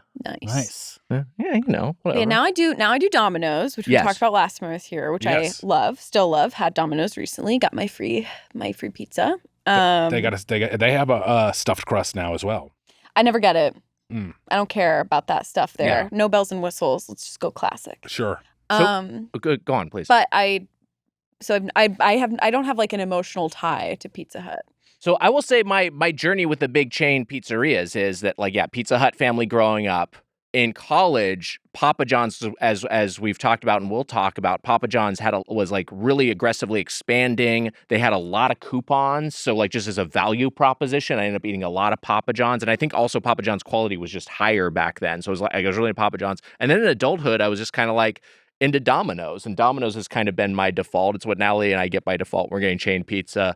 But I do really have a lot of affection for Little Caesars. If I'm ranking the big four, like the Mount Rushmore, as we are here on July 4th Eve, of chain pizzerias, I'd probably go Domino's 1, Little Caesars 2, and I might put Papa John's over Pizza Hut, but we'll see where we land after this review. Yeah. That's like, is Pizza Hut the worst one, I guess, is what I'm asking. I guess that's what we're litigating. I think it's fallen quite a bit. Quite a ways. Yeah. Well, today, so we had a couple of separate meals. You all had a little bit of a pregame lunch here, and I went on my own yesterday. But you got the Cheesy Bites pizza with a ranch flight, which comes with ultimate ranch, pepperoni ranch, and chipotle ranch. That's right. That's a lot of fun. I'll tell you, every flight for me is a ranch flight. It's my carry-on. A buffalo chicken melt. A medium jalapeno thin. This liquid bottle's too big, sir. Medically necessary. A medium jalapeno thin and crispy crust, and a large original stuffed crust pizza. I do the smaller Cheese ranch travel size. Yeah. How was that Cheesy Bites pizza? Because that's the thing they're pushing right now. I mean, I will say this, that it was my favorite of the pizzas. And I gotta say, it looked gorgeous when the lid came up. I went, "That is a beautiful looking pizza." What did Botticelli make this? Was it just a cheese pizza? What toppings did you get on it? We just got a cheese pizza. Okay, all right. Mm-hmm. I thought you were vegetarian. I know that you don't eat meat, Neil, and there's no fish. Yeah, there's no squid pizza. Yeah. There's no squid. Unfortunately, there's no squid pizza. Either, but yeah, isn't it? You know. But there's no sort of pescatarian option. So we could have gotten veggies on this one. I realized, but so I mean, I guess I can't. I actually do think when I worked there, you could get anchovies. Oh wow! They don't have them anymore. I think you had to pull it had a weird separate compartment. You could get an anchovy. No one ever ordered it, but you could. I do like anchovies. Me too. In context. Yeah, I like it with I like it mixed in with other ingredients. Hell. They're very salty, which that's kind of my, we were talking about salt and straw. Pizza Hut to me is everything I ate today I thought was salty, including that ranch flight. It was like wow. Each of the did you try the ranch flight or no? No, I'm not like a real ranch person. They weren't good. I didn't try the pepperoni one out of fear it had meat in it. But I tried the other two. Yeah, but what did you think of the other? The other two, they're fine. It's like when you dip crust into ranch. I thought it's a fun idea, but it's like it is just kind of shitty ranch. Yeah. And the Cheesy Bites pizza is a fun idea, and I actually thought like that pizza was cooked the best maybe of all of them, but it still was not good. Yeah, I agree. It's the whole thing for me feels a bit like. Sometimes you go to a bar and it's like, or a restaurant or whatever. Let's just say a bar. And it actually is like very old and the building's really old or whatever. And you're like, oh, this is an actual old, whatever, a dive bar, or it can be like an English drawing room and it has like a old fireplace in it or something. We were just in the bayou together. That's right. Down in the bayou. Or something like that. And you're like, this is old and that's old. And then sometimes you go to a place and you're like, oh, this is trying to make it seem like it's like an old English drawing room, but this is like that bar that used to be near here, like the Study. Is that what it's called? Oh yes, and you're like, this is like weird, just like vinyl paneling to make it look like old wood. It's a theme park simulacrum of the real thing. Exactly. And you want the actual dive bar. You don't want the gentrified approximation of the dive bar. And sometimes, and like with all the Pizza Hut stuff, I have that vibe where I'm like, I don't know why this wouldn't be called pizza. It's crust and then sauce and cheese, but there's something about it doesn't feel like it is actual pizza or something, but almost that made the Cheesy Bites thing closer to I was like, this just sort of feels like a weird like appetizer you get at a sports bar or something that's just like a weird like our cheesy mess thing, and you're not trying to think of it as like, am I really eating a pizza right now? And it was just more of like, here's a ton of cheese for you to eat. I'm trying to bring up the menu here, and Pizza Hut is one of those chains that has a really frustrating website where you have to like Put in the zip. you put in a zip to be able to just see to browse the menu. Amelia can speak to this because we were trying to get the Cheesy Bites pizza, which I think is on its way out anyways. But it was like, I had to call Mitch this morning and be like, I don't see the Cheesy Bites or the ranch flight anywhere on the menu. Yeah, this to me is as close to an emergency. You're fired. If I don't get the Cheesy Bites pizza, you're fired. This is as close to a work emergency as we get, Wags. I didn't know what to do. Do you know how many people want to bring me a Cheesy Bites pizza? You even said it last night. You were like, the Cheesy Bites pizza might be annoying. That's and it was, but it also was. You were able to. And I was gonna just go tavern because they now have a new tavern pizza as well, which seems like thin. It seems like it would be thin. I mean, I know that Chicago people will be mad at me for saying that, but it seems like it will just be like a thin style pizza. Same difference, basically, right? I went to a search engine and was able to find a separate page that isn't listed on their main website about the Cheesy Bites pizza and Ranch Lovers flight. And actually, there is a FAQ here, a frequently asked questions section. Do I get to choose the ranch flavors that come with my Cheesy Bites pizza and Ranch Lovers flight? They cannot be replaced with other dips, but you can add other dips to your order for an additional fee. Nice. Neil, pepperoni ranch is flavored with signature pepperoni spices, flavors, and herbs. Does not contain pepperoni. So you could have had Oh, I wasted my life. Get it in here. It's still in there, sitting in there by itself. Jimmy, go fetch pepperoni ranch. Jimmy. Fetch pepperoni ranch. That would be awesome if I could teach her to go get some. I didn't say lick Mitch's finger. No. There must be pepperoni ranch on this You here. mean I think there was I'll catch you pepperoni. one of these days. Good girl. Linja. I will say that we left the door slightly ajar because there's it's the 4th of July holiday week, so Yes. the Headgum is off. You know, traditionally you get the entire week off of work for the July 4th, especially if it falls But it's on a Friday. yeah. So awesome. So they're not here, so we left the door open, and They're, I will they're say, not putting in their 16 hours a week. Roast them. they deserve the God bless roasting. So I will say the door is slightly ajar, and Jemmy did try to walk out. Yeah, and she it's did. just to She show was- that. she spent the first 30 minutes staring at the door, like, let me out of here. Yeah, to show that we do just keep her captive. No, you gotta No. listen to the podcast. And listen to us go long on pizza and ice cream. It's No. No dog chow though. Emma, though, she does get excited to come to work, and She she does. arrives here and she's like riled up. She's She very excited to barked. see everybody. She barked in She excitement barked at Mitch for today. She was to so see me. excited. Yeah. Yeah, well, because on Monday I was like, we're gonna go to work tomorrow, and then we canceled a couple records because Wags wasn't feeling well. I like teased her all week, and I was like, just kidding, we're not going. So then today she came in hot. I was chewing on a bone when I came in. That's part of the reason. Her bone. You took it from Yeah, her bone. I took her. Jamie and I were always fighting over the bone. Did you like the Cheesy Bites themselves? They were like fine. I honestly, what? Just describe what they are exactly. they're little blobs. So it's funny because today they are little they're little blobs of cheese at the end. They're Cheese like and little. dough. They're like Okay. little. They're little. I liked them. I liked them. Yeah. Yeah. We did stuffed crust and we did cheesy bites. Yes. Which was kind of fun to see the difference between the two of them. I actually liked the cheesy bites more than I liked the stuffed crust today. Yeah. I liked it way more. Yes, way more. Yeah. I'm yeah. basically never in on stuffed crust. Sometimes it surprises me by being better than I thought. But I remember as a kid seeing Pizza Hut introducing stuffed crust pizza, convincing my dad to get it because it was an upcharge, and thinking it was going to be the best thing possible. And then you have it, and you're just like, oh well, this is just like worse than the pizza itself. Yeah. And it's honestly like less of a. It's honestly even less fun because it's less of a contrast for with the pizza than the traditional. I think crust. the issue with stuffed crust is like I always think of it being like kind of like wet and undercooked towards the end of it. Yeah, it's kind of gummy. It's kind of gummy. And then with these, they are like, it's just little bits of cheese. So I think it maybe cooks better. I think Okay, that's a that part makes of it sense. that's helpful. But it was fun. You kind of pull them off. It is weird though, because then you can just have like a crustless pizza at the end. You're just eating kind of like you're finishing you know what I'm saying? Like, Is ranch the right dipper for this? Because to me, I'm thinking marinara. But again, I marinara didn't is have probably it. I mean, like Marinara probably would be better. all the dips were not great either. And they were very Yeah. salty. And the pizza, I thought every pizza was super salty. That was my main takeaway. Yeah. Yeah. I know I said this already, but mostly when I got to that crust, that was the closest I had to like something enjoyable because I was like, I'm not trying to, in my head, like try to make this be pizza.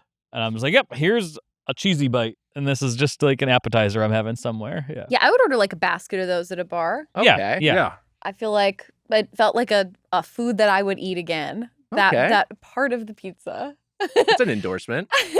I liked them. I thought they were good. I felt like I was chewing on the stuffed crust forever. Like there was it's so much cheese. Like it feels like you're having like the string cheese just like melted into the bread.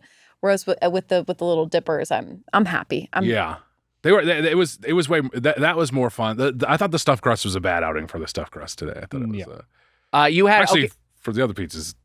I don't know if there was any great outing today. So I'll get into what I got here because we both got melts, Mitch. You got the buffalo chicken melt, and I got the meal on my own yesterday. And I ordered exclusively from what the Pizza Hut app calls the Party of One menu, which is so depressing.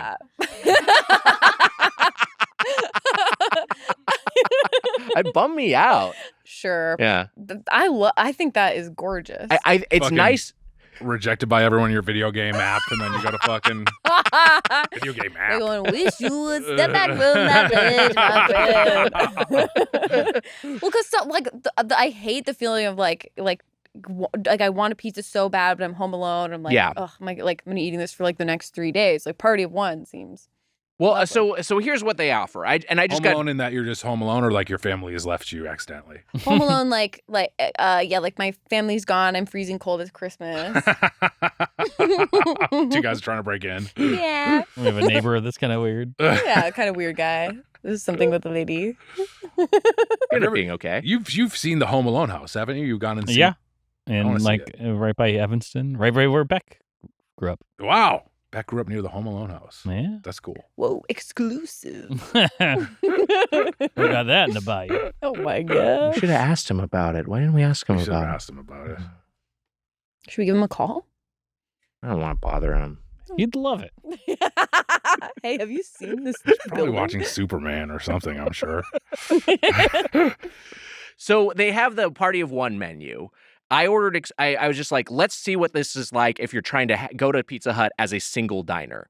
And so I ordered 2 of what they call their My Hut boxes. Their 2 options are they have a personal pan pizza and side or a melt and a side. Now, here's part of the problem with the Party of One. Mitch, you and I have talked about the personal pizza specifically from these chain pizzerias. The ratios are way off. Like it's never the same. Like it's way too crusty, not enough slice. I judge a pizza on a large pizza. It's got to be like I'd much rather have. And it's not just because I want a large pizza, though. Yes. I do a lot of the time. And I will say this order altogether was a decent value, but like I would rather have a slice from a medium or a large pizza. Like just having like a personal pizza is like so much less satisfying. And I think if I would do it again, if I was actually going to order from Pizza Hut by myself, I think I would just get a pizza and then just have like 4 or 5 slices and save the rest. I might eat the whole pizza. But I got I got the create your own 2-topping pizza, cheese marinara, onions, jalapenos, because I'm something of a heat seeker, and pan crust. And I also got boneless wings, which were buffalo medium. They do not have the option for bone-in wings. You can only get boneless wings as one of your sides. Shockingly, the boneless wings do not come with a dipping sauce by default. So you have to pay extra. You have to pay an upcharge for a ranch or a blue cheese. I got one of each. I also got the melt inside. I got the pepperoni lovers melt because honestly, to me, Mitch, the buffalo chicken melt looked gross. I'm curious what you felt about it. I also got straight cut fries, which I don't know why they're doing fries, but let me tell you, they're doing them okay. It was honestly like a highlight of the lunch. The fries were good? The fries were fucking good. Damn. And I don't know if they're Pizza Hut shouldn't be doing fries. They shouldn't be doing fries, but they're doing them well. On their main event. Yeah, I agree. Yeah, flipper things. But what did you think of the melt? Because I thought my pepperoni lovers melt was so much better than the personal pizza, like markedly better. I thought the melt was okay. It was again salty, but it was like mine was salty as hell. For what did you think? Mitra had tried. I tried it. Yeah, I did not like it. Yeah, that's fair. But I'm also not like a big like buffalo chicken person. Wow. Okay. Which I'm kind of pissed off. I don't like about myself. But it's like the kind of thing where like I like with like pizza or ice cream, like we were talking about. Like I I can kind of like any of it. Yeah. With buffalo chicken, I feel like I need to have like a really good. Sure, yeah. And this was version of not buffalo a good version of it, but Yeah. it was okay. For me, I'm already grading. It's like it's harder for me to like a buffalo chicken, and this was like I just don't think this was like a special buffalo chicken. It was not special at all, but I will say, like, compared to everything I got, I was like, it's on the higher end of the things I tried today. What I liked about it is, and essentially what the melt is a pre-folded slice. It's kind of like a pizza quesadilla, kind of folded on itself twice. I just felt like it was so dense with flavor versus the personal pan. I just thought like every bite was unsatisfying. But Party one would Can I ask something real quick? Yeah. The buffalo thing. Yeah. If you go to like not necessarily like a chain, but just like a sports bar and you get like hot wings, are you to assume that is buffalo wing, or is buffalo a specific flavor that's not like what your standard hot wing flavor is? If I saw hot wings, I would expect buffalo wings. I expect basically personally. buffalo wings. Okay, Yeah. I wasn't sure if there's a standard hot wing flavor that I'm not sure of. If they were like if it was like breaded spicy wings, I'd be like, okay, The flavor is like red. The flavor is red, yeah, Gotcha. or like spice or something. I'd be like, sure, I guess so. You rustic or something, or like a sports bar that's Buffalo. not a chain, and if it just says hot wings, it's probably buffalo sauce. I would consider that the default. Yeah. I think in my mind, I would think that. Okay. There are like, you know what I'm talking about? Like kind of like more of a coating, like a fried coating that's like kind of spicy. As we talked about recently with back about B-dubs, is that they have my favorite B-dubs seasoning is one of their dry rubs, Desert Heat, which is not a and I know the dry. Yeah, I'm thinking of the wet. Yeah. So, yeah. But that's a You're different thinking of flavor the wet. profile, but still spicy. I'm thinking of the wet. Where's everyone on spicy? Love it. I love it too. Me too. Yeah, hell yeah. Me too, but Well, I it also hurts. seeking heat. I got this was my experiment because I know I gave it 1 fork last time. Yeah. I wanted to try to go, well, when I worked there, the employee meal you could get, and forgive me if I said this 9 years ago and I forgot, kind of a lot has happened in the meanwhile. What? Well, a few other episodes of this that I was on. Wow. And but the thing offender. you can do is you could take the thin crust dough and you can make your own personal. They didn't sell like personal thin crusts, so you can make your own personal thin crust. And I would make myself one with sausage and jalapeno. Now I don't do sausage anymore, so I just did the smallest thin crust I could get, a medium, with jalapeno, seeking said heat. Wow. Hoping it would replicate what the meal that used to bring me joy from Pizza Hut. But it was still, I don't know. You get that size pizza, medium size is like kind of, I don't know what you call that kind of pizza that you get at like an Italian restaurant, where it's like a smaller, crispier crust. You know what I mean? Sure. You might use a fork and knife for maybe isn't sliced, whatever. That style of Italian restaurant pizza. Is that a Neapolitan style? Like a sourdough pizza? Maybe, yeah. Like that's what I was expecting. Well, maybe that's what a thin crust medium will capture. And it was still just kind of like, still kind of chewy. Like the outer rim is certainly crispy, but it was it was a little too dry. That guy. Yeah, it was just kind of like, nah, this didn't quite achieve that magic either. I wonder if Mitra, I know you're not you have a bit of a buffalo aversion. I love buffalo, and I don't feel like this was a well executed buffalo wing. Like the boneless wings that I got were pretty rancid. They were just like, first off, just like bad chicken nuggets. They were like the saucy nugs basically that you get from Wendy's. They were just like not anything particularly exciting texturally. And then I didn't love their buffalo sauce. And Like a lot of the like Domino's too, like their wings. I just feel like they're like mushy. yeah, I hit or miss with Domino's wings. I've had some success. I certainly have more success with a bone-in, but you didn't even have the option to do bone-in here.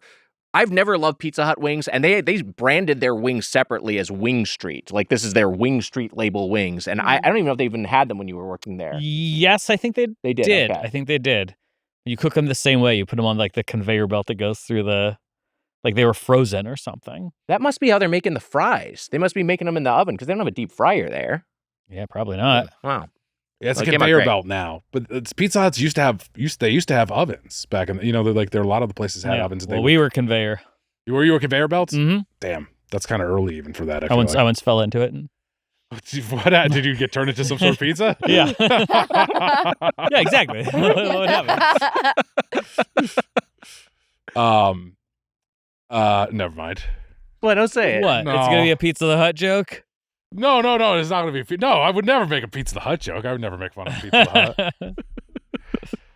I was gonna say I'm not gonna do it. I can't do it. He has to. I think you have to do it. No, now. I'm not gonna do it. Do you want a minute? And we'll come back to you. You can decide if you're gonna do it. Okay. I think it's a bit of an indictment of Pizza Hut's Party of One menu that the best thing that I had was the fries. Like, Yep. it's and I understand why it exists. I know it's probably for people who maybe it's just like, hey, my job is near a Pizza Hut. I can get a $10 value meal from there. Fuck it. Let me try it. But like, I would just be, to me, viewing this as a workday lunch and, hey, I'm basically having this for my job.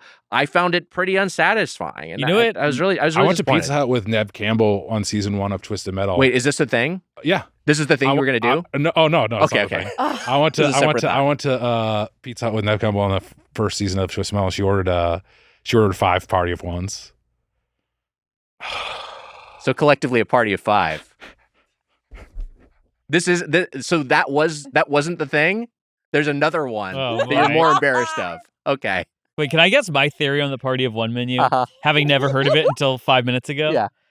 I bet they were like, yeah, we've sustained as a business for many years because families order pizzas and people order pizzas at parties and stuff like that, or when they have friends over and roommates order pizzas. And I wonder if so much of like work from home and people being like, Sure, yeah. more socially averse or being like, I don't like made them be like, fuck, everyone just stays at home and doesn't go and like they need a lunch when they're working from home, or whatever. You just maybe hear more, whether it's always been the case, you maybe just hear about there being more social anxiety now and Makes stuff. total But I sense, wonder yeah. if they're like, fuck, people stay at home by themselves. That's a market we're not tapping. Yeah. I'm totally right. not gonna do my second. joke. No, come on. Ah, you gotta. The first one went over it went over great. I liked it. Yeah. We could sweeten it and add in some laughs.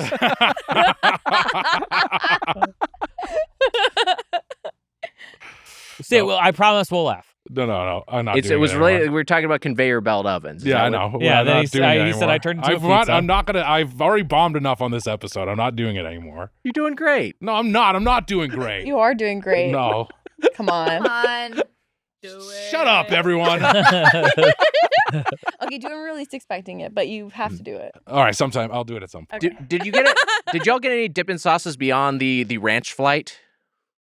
Or was that it? I think that was it. That was it. I will say the marinara that came with the pepperoni lovers melt did do a lot, and I don't know if there was any dipping sauce that came with the buffalo chicken melt, Mhm. but the pepperoni one did come with a marinara dip, and that did a lot to cut the saltiness, the sweetness of that. So that was very helpful. Yes, I mean, my mouth is so dry. It was just the entire meal was a salt bomb to me. Yeah. I felt like it was like. I already didn't think Pizza Hut was good going to this, and Sure. I walked away from this meal not happy.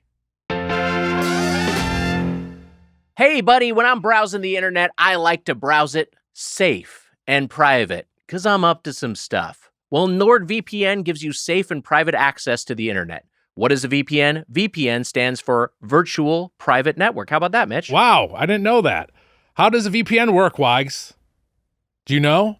Mitch, I don't know. Well, it's by encrypting your connection. A VPN changes your IP address and virtual location while protecting your online activity from spying eyes and keeping your data safer from cyber criminals. Isn't that nice that we're filling each other's gaps in knowledge? Like Yes. I knew what the VPN acronym stood for, but I didn't know what it actually did. You know what's crazy? I used NordVPN when I was up in Canada. How about that? Yeah, and so I used it and I didn't even know what it stood for. A VPN lets you watch sporting events, TV shows, and films that aren't available in your region by changing your virtual location to a country where they are showing. Wow. So you're in Canada, you can watch content in the US and vice versa. NordVPN's threat protection feature protects you from viruses, malicious malware, and phishing sites. NordVPN can switch your virtual location, allowing you to save money by purchasing flights, hotels, and subscriptions from other countries at a cheaper price. NordVPN is the fastest VPN in the world, no buffering or lagging while streaming, and stops your internet service provider from bandwidth throttling. I mean, maybe you're a Trey Anastasio fan and you want to find some phishing sites. Well, that's fine. That's fine. Yeah, okay. It's a different fish. This is a different kind of thing. Got it. Premium cybersecurity for the price of a cup of coffee per month, plus one NordVPN account can be used on up to 10 devices. Go to nordvpn.com/doughboys to get 4 extra months on the 2-year plan. There's no risk with Nord's 30-day money-back guarantee. That's nordvpn.com/doughboys for 4 extra months on a 2-year plan. Let me retake that real quick. There's no risk with Nord's 30-day money-back guarantee. That's nordvpn.com/doughboys for 4 extra months on a 2-year plan. Wow. We should get to our final thoughts on Pizza Hut. Oh, boy. So, Mitra, Neil, you both done the podcast. Neil, I want you to go last. Okay, I got to give it some thought. I'll give you some time to think it over. But we'll each go around. We'll give our closing argument, if you will. Yeah, our we'll final go thoughts. kind of like a conveyor belt of thoughts. Yeah. And end by giving it a score from 0 to 5 forks. Mitra, let's start with you. Your thoughts, your fork score. My thoughts, my favorite was the cheesy bite pizza overall. I normally, if I'm having pizza, I can't stop eating it, and I have to stop myself from eating past the halfway pizza mark. And this, I had 2 slices, and I really didn't want any more. So I think that is a problem with the pizza, is that I was able to kind of stop. I wanted to stop. I really didn't like the buffalo chicken thing. But I really did like the cheesy bites. I want a bucket of those alone. Yeah. And I would actually get that at some point if it was its own thing, not attached to a pizza. But I don't know. I feel like I don't want to do one. Yeah. Yes. But I really didn't like anything except for the thing that wasn't pizza. Yeah. So I'll give it 1.5 because I really did like the cheesy bites. 1 fork 2 times for the cheesy bites. How about that? 1 fork 2 times. Mitch, what do you think? Oh, yeah, that's nice. Yeah. Should we do Neil? Or are we going to save Neil for last? We said Neil's going to go last. Pizza Hut, Kentucky Fried Chicken, and a Pizza Hut. This is how I opened my review when you did the show, I believe. Oh, I thought that was Alfred Lord Tennyson.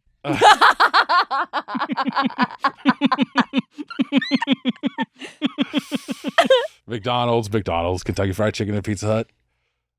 Now, if I think of chain restaurants that have over the course of time have fallen, Pizza Hut is I haven't thought about it too. I mean, we talk about other places that the quality has gone down and some that have closed. And I'm like, oh yeah, Pizza Hut just, obviously we used to like the Pizza Hut buffet. We've talked about that a ton. I used to really enjoy Pizza Hut. It wasn't my favorite pizza. I still liked Domino's or whatever. There were other, or like you were saying, a local pizza place way more than I like Pizza Hut. But the quality of that place it sucks. Pizza Hut is bad now. It's not good. And it's gotten worse over years. I'm like, I don't know why I would ever order this ever again. Also, the guys who started it saw that Domino's was doing well and they didn't even make pizza. And that's how it started. And it was the pan made pizza at Pizza Hut when you go in there and they actually put it in an oven was good, but it's all conveyor belt. It's all conveyor belt pizza nowadays. And yeah. No. What else about a conveyor belt? Nothing about a conveyor belt. Okay. You tell some joke, damn it.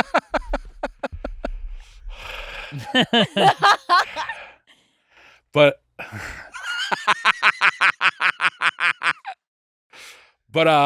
I think that this is one of the chains that I has fallen the most, even since we've done the podcast. And I wasn't as mean to it the first time we did it, but it's been bad for 10 years now, basically. And I'm going to go with my old friend Neil's score from the original episode. I'm going 1 fork. 1 fork. Wow. I'm going to follow my friend Neil. My belt is a little tight. I wonder if anyone has anything they want to say. Method of conveyance. I'd like to convey. My belt is a bit tight from eating the pizza. Join us, Mitch. I can't.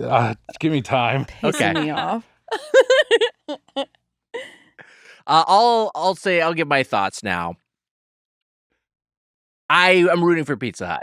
I have a nostalgic connection to Pizza Hut. I want Pizza Hut to be good. I'd love for Pizza Hut to be my default pizza. And I will just say, yes, I kind of went rogue in terms of how I ordered, me going from the party of one menu. But yes, you want to criticize that as the crux of my review. Fine, but this is something they're offering. This is something they're promoting. And I've had Pizza Hut in the intervening years since we did our last review in 2022, and I've never came away satisfied. I just think it's perpetually disappointing and also perpetually on the decline. We talked about where it ranks with the Mount Rushmore of pizza chains, of major pizza chains in America. I think it is the worst one, but also of the now Mount Rushmore, formerly the triumvirate of Yum Brands labels. We have KFC, Taco Bell, Pizza Hut, and now The Habit are all part of that one company. I think it's also the worst one of those. It's the one I'd want the least.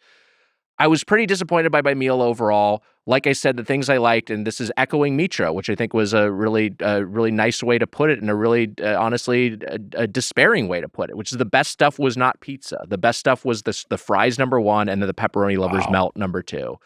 And I think we've learned a lot over the course of this podcast, but we learned an important lesson in that episode back in January of 2016 from our dear friend Neil Campbell, which is that it's important to evaluate these places truthfully and not on some sort of sliding scale that allows for it evaluates its quality of food within just the bubble of chain restaurants. And I think from that standpoint, pizza has fallen off. And I think it deserves one fork. And that's where I'm landing. One fork for Pizza Hut. Wow. Neil, let's go to you. All right. So, look, I was nervous coming here because I know the last time I did the one fork, there was some blowback. I was worried by a repeat performance. Maybe, I'm going to get swatted by your fans. So, doxed at least. Yeah. They'll swat you. Yeah. You guys get swatted a lot by your fans?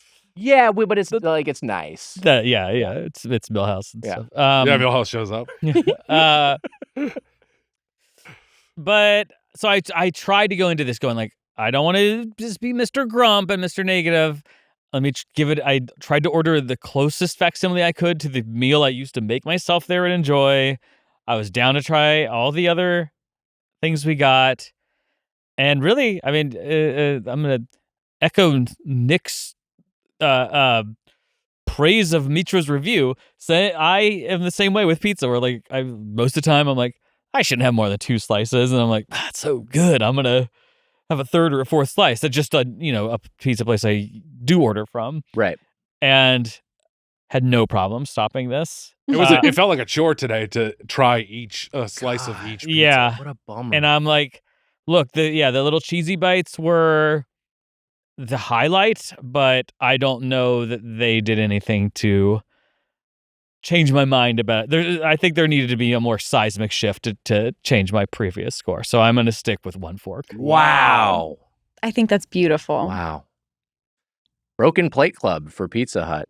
Damn. We need to get their You know what, Mitch? We need another chain rescue of Pizza Hut. I think that's maybe the next. I agree with candidate. you. We should figure that out. But then also, if we do a chain rescue, didn't we start liking the place right afterwards?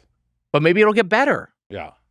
The last chain rescue we did was Wendy's, and Wendy's went on to win our Tournament of Champions March Madness this year. So, it certainly had rehabilitated itself a little bit in our image. That's nice. Yeah.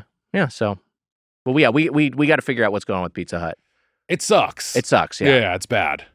Yeah. Such a bummer. It is really a bummer. I wonder if part of the issue is that they're like, because you just generally these corporations are trying to save money, pinch pennies.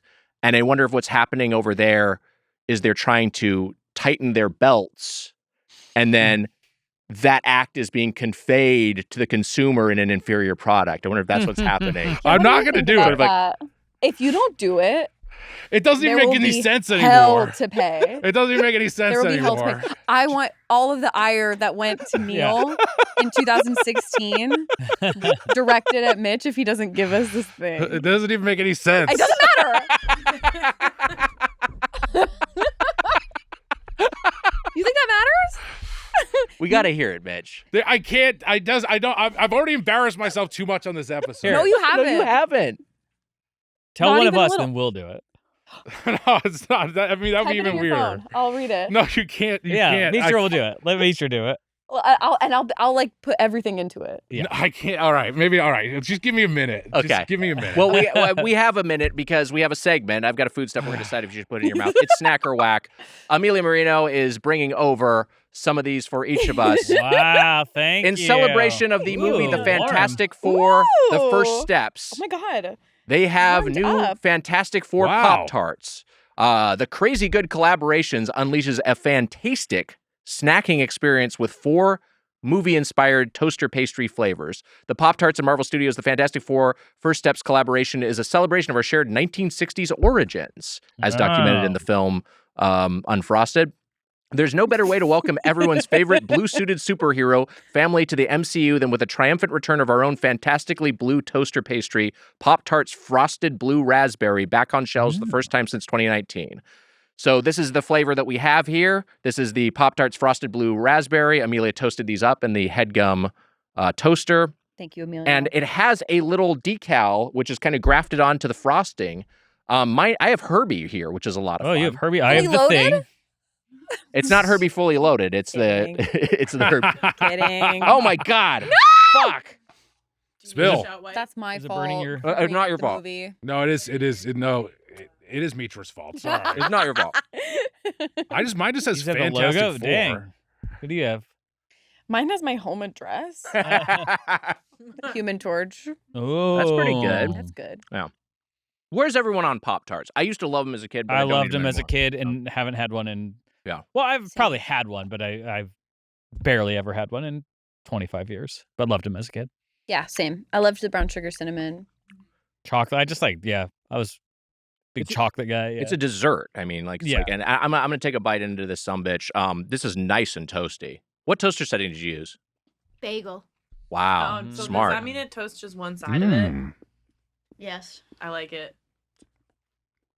Very blue flavored. Yes. It definitely tastes blue. It definitely tastes blue. I can taste the shared 1960s origins. Man, this is fucking good. I gotta say, it's very artificial. It's hyper processed. The decal is so fun. Like, I love seeing Herbie on there. I love seeing the IP. It's like really well printed, and I wish it was fully loaded. I honestly I do wish it was fully loaded, but tragically it's not. And the blue has like the hue of the blue raspberry is like a little sparkly, which feels kind of magical. Feels kind of supernatural. You want to see fully loaded? Hang out with Neil after an improv show. Don't I know it? he's probably done that more than you. Has he? I don't know. He went home a lot, didn't he? I used to hang out back in the day. The early days of was last younger. day, yeah, I'd say probably a few years. It was every week. Yeah. Yeah, when I was in my 20s. Yeah. I'd stay out a little later. I wasn't always a 5:45 a.m. Alarm guy. Damn, 5:45 a.m. is your Yeah. alarm? Rise and shine. I would not want this for breakfast, but as a No. treat, it is delightful. Yeah. I think it's great. I think it's a snack. Yeah, I actually loved that. I thought I was going to hate it. Yeah. Yeah. I want to eat all of this, and I'm going to. I'm going to. What do you think, Mitch? I think it's good. I'm still nervous about trying to tell this joke. I think it's good. It is a snack. It's not in the morning. No. It's very artificial. I think a kid would love this. Yeah, kids would love this. Yeah. Is the do you guys ever get like at a pastry like bakeries, like have you seen where people make like they make their own Pop-Tarts kind of a like Just What I Needed does them. I Those love are the Just What I very Needed good. Pop-Tart. Yeah. I feel like I've seen them a couple other places as well. Yeah, it feels like a new thing, like the upscale Pop-Tart from a good. bakery. I love Those are it. fun. Yeah. I worked on 2 Fantastic Four video games back in working. Oh, I remember that. Yeah. That's cool. Fantastic Four and Fantastic Four: Rise of the Silver Surfer. Oh, thinking about that lately. How were those games? Were they well received? I mean, I could talk about them for a while. I'm not going to because it's not particularly interesting. But the when I joined development, it was clear that it was like everyone kind of knew this is not what this game should be, but it was like kind of what had been declared from the publisher, Activision, and kind of just said like, this is what we want. Because it originally started as like more of a like wham pow like comic book like they had the comic book IP, and then Fox was going to make it into a movie, so they were like, make it into the movie game. So they had to redo all the art, redo all the character models, and the engine was more set towards a classic like Turtles in Time sort of beat 'em up, but they wanted it reoriented towards like a 3D action adventure, like platformer / character action game. And it was just like the engine wasn't quite up to it. The development time wasn't big enough, and didn't have enough of a budget to rejigger it on the fly. And it just kind of came out kind of half baked. But there's some stuff in it that I liked.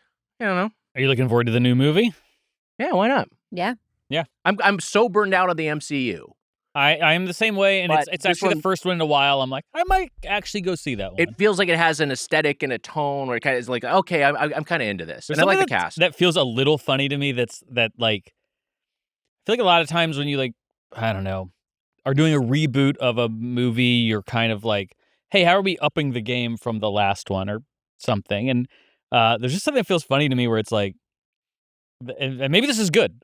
I don't know why it's just even striking me at all, but where I'm like, well, the last one's like Michael B. Jordan is the Human Torch, and like, I mean, Miles Teller, I would guess, is about as big a star as Pedro Pascal. Probably maybe not right now, but you know, not far off.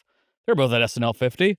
You know, and then you're like, okay, I don't know. It's just like a funny like lateral move. It feels like in a way, but I bet, you know.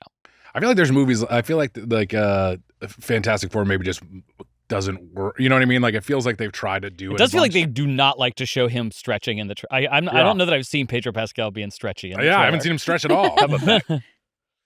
They've, I mean, part of the issue is like they cast him and then they found out he couldn't do it. Oh, that sucks. Oh yeah, that's a huge issue. Tough, yeah. Padding the resume. He said he could do it, yeah, and they're just like, oh yeah, this guy would, you know. That's the same reason why I auditioned for The Thing. How many times? I mean, this is the 5th attempt at a Fantastic Four movie, right? None of them really worked. Yeah. If you count the Roger Corman one. The Roger Corman, yeah. Oh, what are you gonna do? Kind of a conveyor belt. Yeah. For Herbie, kind of. Okay, feels like it's on a conveyor belt. I texted Weiger what it was, but I'll never say it. And I told him not to say what it is. No, what? And he'll agree with it. No. I said in the thing. You're scared of saying this? It just was the time had passed. You should say it. Okay. The Noid uses the conveyor belt like a treadmill. That's what I was gonna say.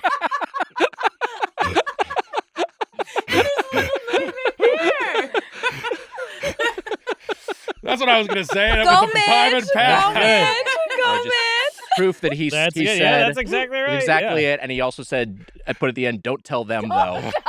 And I did not breach that trust.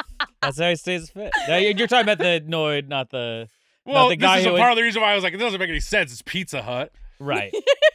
And you're talking about the Noid, the character, not the guy who went crazy. Oh yeah, Yeah, not him Kenneth too. Noid. He Not definitely Kenneth should Noid, use it. yeah. He maybe should have used. I think exercise maybe would have helped his mental health a little bit. Ooh, that's a good point. I can totally Nice. follow. I can totally follow the logic of it because he's ruining the Domino's pizza. Yes. He's like, Pizza Hut is like, yeah, you have safe harbor in a Pizza Hut. You want to come over and work out. Yeah. No, it makes. it I mean, makes the joke sense. makes a lot of sense. And it's also like doing hot yoga. You're on the hot conveyor belt, so you're getting a little bit of an extra burn. Yeah. Yeah, it's kind of like a Stovetop Boys. It is very much like a Stovetop Boys. Oh man, you just reminded me of the Stovetop Boys. Stovetop Boys was an improv show that Paul Rust and I would do, or an improv act. So I don't know that we ever quite did more than like a 15-minute set where we were two miniature men who were on top of a stove. Also dressed like sailors for some reason. But we were trying to do improv, but we're kind of constantly hopping back and forth from foot to foot, going, ow, ow. And so we'd be getting suggestions and we're jumping back and forth. Is this Mandela effect or was bare feet an element? Yes, bare feet, exactly. Yeah. Pretty poor judgment to be in a hot stove with bare feet. Yeah. Well, I don't know. They make shoes in it. Their size. Who's everyone's favorite Fantastic Four member? I think I like Human Torch. Yeah, Human Torch is the only cool. He's the coolest one. Yeah, he's kind of tryhard, but he is cool. And I feel his bad. ability You're seems gonna cool. feel bad. The thing with the Thing thing is bums that me you have to out. feel bad for the thing because he doesn't like being the thing. Yeah. Yeah. And that bums me out. I think when I was a kid, I was so drawn toward like the brooding leaders who kind of like a Cyclops or whatever. I like just liked the characters that were like, they don't get the glory and they're not the cool, exciting character, but they have to kind of keep the ship afloat and be the leader. I don't know why I liked that, but I was like, I loved Cyclops, and so I think Mr. Fantastic was more of like. I like that he stretches, but they just never do it. I mean, I also didn't. The X-Men TV show got me into X-Men a lot. There was never a good animated speaking of animation, there was never a good animated Fantastic Four. Maybe the creator of Digman could tackle it. Yeah. I'm gonna see who has the rights to that, but maybe I could just do it. Mitra, do you have any F4 allegiance? I've never seen any of them. Okay. Well, so no. that's for one of the four. That means the powers are working correctly. The invisible. She can turn invisible. Yes, I get it. I like all the stretchy people though. Yeah, stretchy it's is so fun. clearly a thing that's fun Incredible. for an artist. Like they were like, this will be so fun for like Jack Kirby to draw, and then in a movie, people are like, huh, yeah, it looks really cool, like a comic panel frame when he's like doing all this like crazy, like he's working on his machines, and it's a little less. What's it, Elastigirl? Elastigirl, yeah. Yeah. The Incredibles equivalent. I saw the thing at Pizza Hut. He ordered Party of One. He got four of them. So you shouldn't have done that one. You should not have done that Party one. of One. Well, That was the one to hold back on. No, I'm trying to think which thing this is a rep. It's the Fantastic Four. There's four of them. It was a callback to my Party of Five joke. I was got trying to four think. Party of Ones. Is this Yeah. It was a callback to a joke that bombed horribly. No, I know. But I was trying to think of the derailed you actors for who the whole have played episode. the thing. It was Ben Grimm. Ben Grimm was. Oh, I don't remember who was in the Josh Trank one. It was Jamie Bell. Jamie Bell. Okay, so like, And there was Wow. Michael Chiklis before Chiklis, that, and yeah. Evan Mossbacher. yes. No. Chiklis had after Chiklis, they went all CGI. He was the last. He was the last man in practical. suit, yeah. Chiklis was the last practical thing. Oh, get me in the suit. I'm not an Wouldn't it actor. be fun to go? We were talking about Avatar earlier. Wouldn't you love to go shoot Avatar in a big tank for 8 Yeah, that'd years? be kind of fun. Yes. Yep. It would rule. Ugh. I'm not an actor, but I love to wear a big suit. I got spray painted blue for a Katy Perry music video, and it was Whoa. Wow. the coolest day ever. That's rules. awesome. It was so awesome. I was an alien. That's That so rules. cool. And it was so cool because they were doing airbrush and like everybody, like they were like shading everyone different shades of blue and green and stuff. And it was just like so cool to watch. Was that for the is this the song Alien? It's a different song about aliens. Oh, okay. I would say a less beloved song about aliens called Wow. Not the End of the World. Wow. But me and Matt Rogers are aliens. That's cool. That's cool. Was It it was- full body? Yeah. Wow. Or I guess our legs were covered, so no, just arms and Got it. like whatever was exposed. Wow. Yeah, but it was awesome. How long did it That's take to like- get spray painted? I feel like we were there actually not that long. Like not as long as I thought. Wow. It was cool. That seems rad. I love getting all painted up. I love to be blue. Don't you wish? Just look at avatars like, man, it'd be cool to be blue. Like for life, you're saying? No, No, like I a Navi. To be, I mean, yeah, but the Na'vi are like, just, it's like, well, if you were in an avatar, that is just like a little bit of like, oh, I get to be blue for a little bit, then I go back to being a guy. Well, You I know don't what even mean? think they get to be blue. I think they did right. They don't paint them. They don't paint the actors blue. But they get to be, but I'm saying like in the reality, if you're on real Pandora, got it. then you get to be that for a little bit. You Sure, get to yeah. kind of LARP as a blue guy, but then you get back being a regular guy. It would be fun. I think it would Be fun to be being blue for a bit. Yeah, for a little bit. Oh, that's awesome. Yeah. I'm envious, is what I'm saying. That's really cool. It was cool. Smurfs You- are blue too. That's- Smurfs are also blue. Smurfs are That's a great blue. point. You could do We it will if not you erase wanted to. them. Yeah. If you want to dress up as an avatar for an episode, you could do that. Next time I'm here, can we be blue? I would love that. Yeah. Oh my god! Do I that'd be have to so do it as fun. well? You don't have You to, don't but have you to. get to. Okay, all right. All right, I would. I'm down. Yeah. Oh my god. How would serious. we do this? Is my question. We're gonna hire that airbrusher. I know the person. I'm still Instagram friends with the person who painted me blue. Wow. Perfect. It's cost us like $15,000. Be worth it. Yeah. Just like a restaurant fire feedback, let's open up the feedback. Today's email is from Brian. Brian writes, hey, there's a movie question. Hey, y'all. I'm not sure if this question has been asked on the podcast, but how do you feel about sneaking food into movie theaters? With the price of admission plus concessions, the total can really add up. If you are sneaking food into the movies, what are you snacking on? Cheers. Thanks, Brian. I have no moral qualms about sneaking food in. If that's what the question is, I don't feel any sort of wrong about bringing food into a movie theater. Tisk, I say.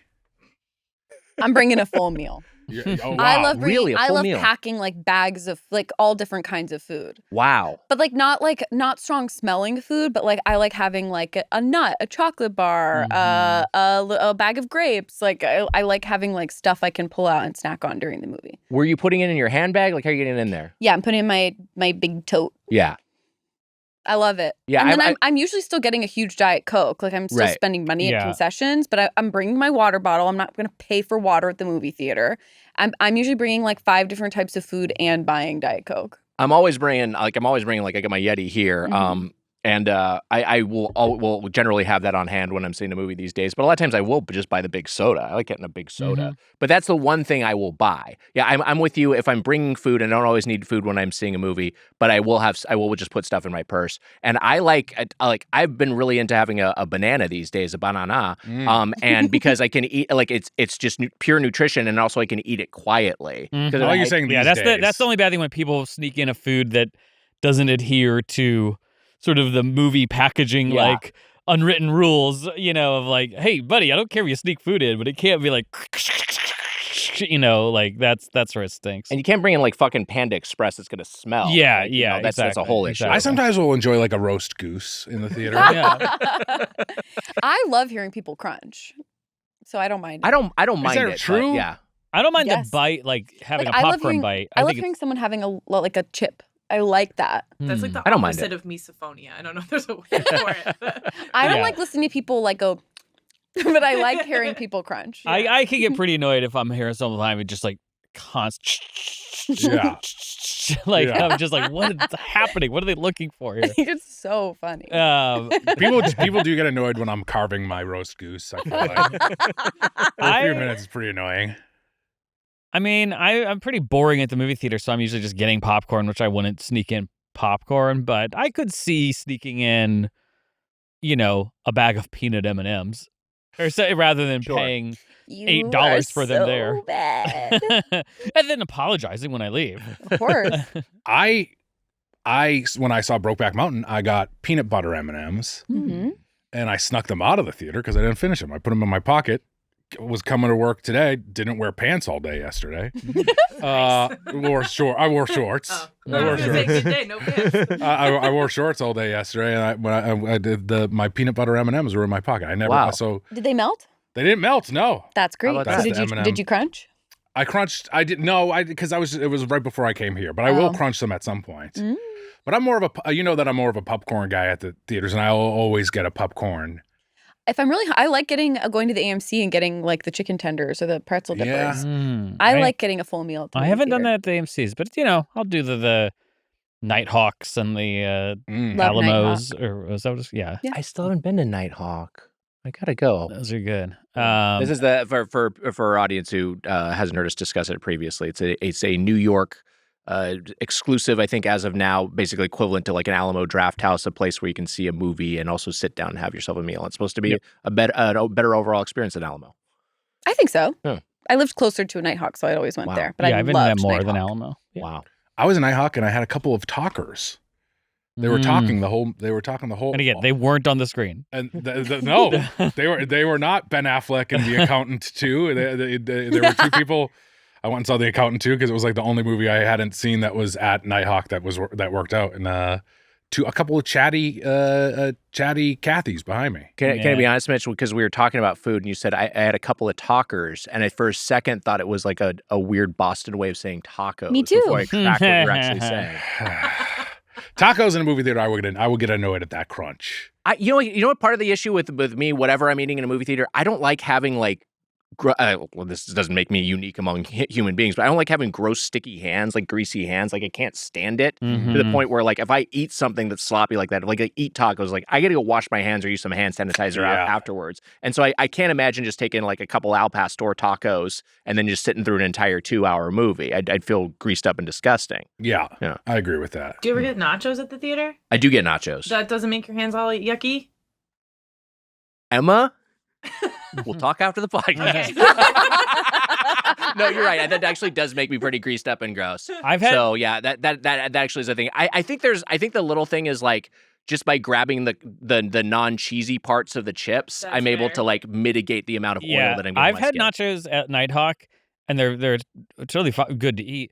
Or they tasted good, I mean. But I've had, like, if I'm just normally eating nachos, I'm trying to be so aware not to like spill cheese on me, and I'm like leaning over the table and stuff. And like at a movie theater where you're kind of leaning back and it's like in front of you, I was like kind of paranoid the whole time I was trying to have nachos at the movie theater. I'm like leaning so far forward in an unnatural way so I don't spill queso all over myself. That's how I eat nachos too, and I think that's why I never get them at movie theaters. Yeah, right. I think it's a little... like, I'll be too focused on not making a mess and not the movie. Yeah. And I never think I'm making a mess, and then I stand up at the end of the movie and I'm like covered in food. Amelia, what's your movie stack of choice? You ever sneak anything in? I'm in the hand-holding club with you. Nothing. Yeah, nothing, yeah. That or popcorn. And then I usually have it all over myself or like in my shirt. You find it later when you get home and you change and you're like, oh, there's popcorn in here. Cool. Fun. Yeah, I hate sitting up and like there's so many like goose bones that fall off of me. Yeah. You're back. Off your tuxedo. Another premiere ruined. You got us back. I lost you? No, you never lost did. Yourself. Yeah. I lost myself. If you have a question or comment about the world of chain restaurants, you can email us at feedback@birdfuck.com or leave us a voicemail at 830-GO-DO. That's 830-463-6844. Our producer is Emma Erdbrink. Our associate producer is Amelia Marino. Our video producer is Casey Donahue. Our video editor, Mike Dorfman. Doughboys Apparel, merchandise, kinshipgoods.com/Doughboys, and the Doughboys Double a Weekly bonus episode over at patreon.com/Doughboys. Neo Mitra, Digman, Season 2, coming soon. People can watch Season 1 right now on Paramount+. Exactly. Season 1's on Paramount+. Season 2 premieres every episode's after South Park this season. So starting July 23rd, watch brand new South Park, brand new Digman. Our third episode, we have a never-before-seen color that we're introducing to the world that's in the episode. So you could tune in and see a color you've never seen before. And Mitra's amazing on it and so funny, and you're gonna Thanks, Neil. Crack up so hard when you're watching her scenes. And it's a show we're just trying to be funny and joyful, and I hope you enjoy it. All thanks to Neil Campbell. I'd say guaranteed guffaws is good. That is two of the funniest people. Two of the funniest, and it's a funny show that exists for the sake of being funny, and people should I know sometimes not everyone has cable, but if you do have Comedy Central, check it out, and definitely check out the first season of Paramount+. Yes, and another Doughboys fave, Andrea Jin. She and I wrote the season finale together. So stick around for that in season 2. Yeah, and don't judge Kenny too hard. He maybe was having a bad day when you guys saw him. I think Spenny had been coming after him. Oh yeah. Oh sure. Because they were a comedy duo, Kenny and Spenny. Yeah. And then Kenny broke off into South Park. Yeah. It's weird because if you watch Kenny and Spenny, he seems like a completely different guy. Yeah, I agree. But he gets with a hood on. It's just like sure. Yeah. And you just sort of hope incognito. I won't get fact checked on this. Neil Campbell, Mitra Jouhari. Hey, that'll do it for this episode of Doughboys. Until next time, for the Spoon Man, Mike Mitchell, I'm Tiger Wagner. Happy eating. See ya. Bye. That was a Headgum podcast.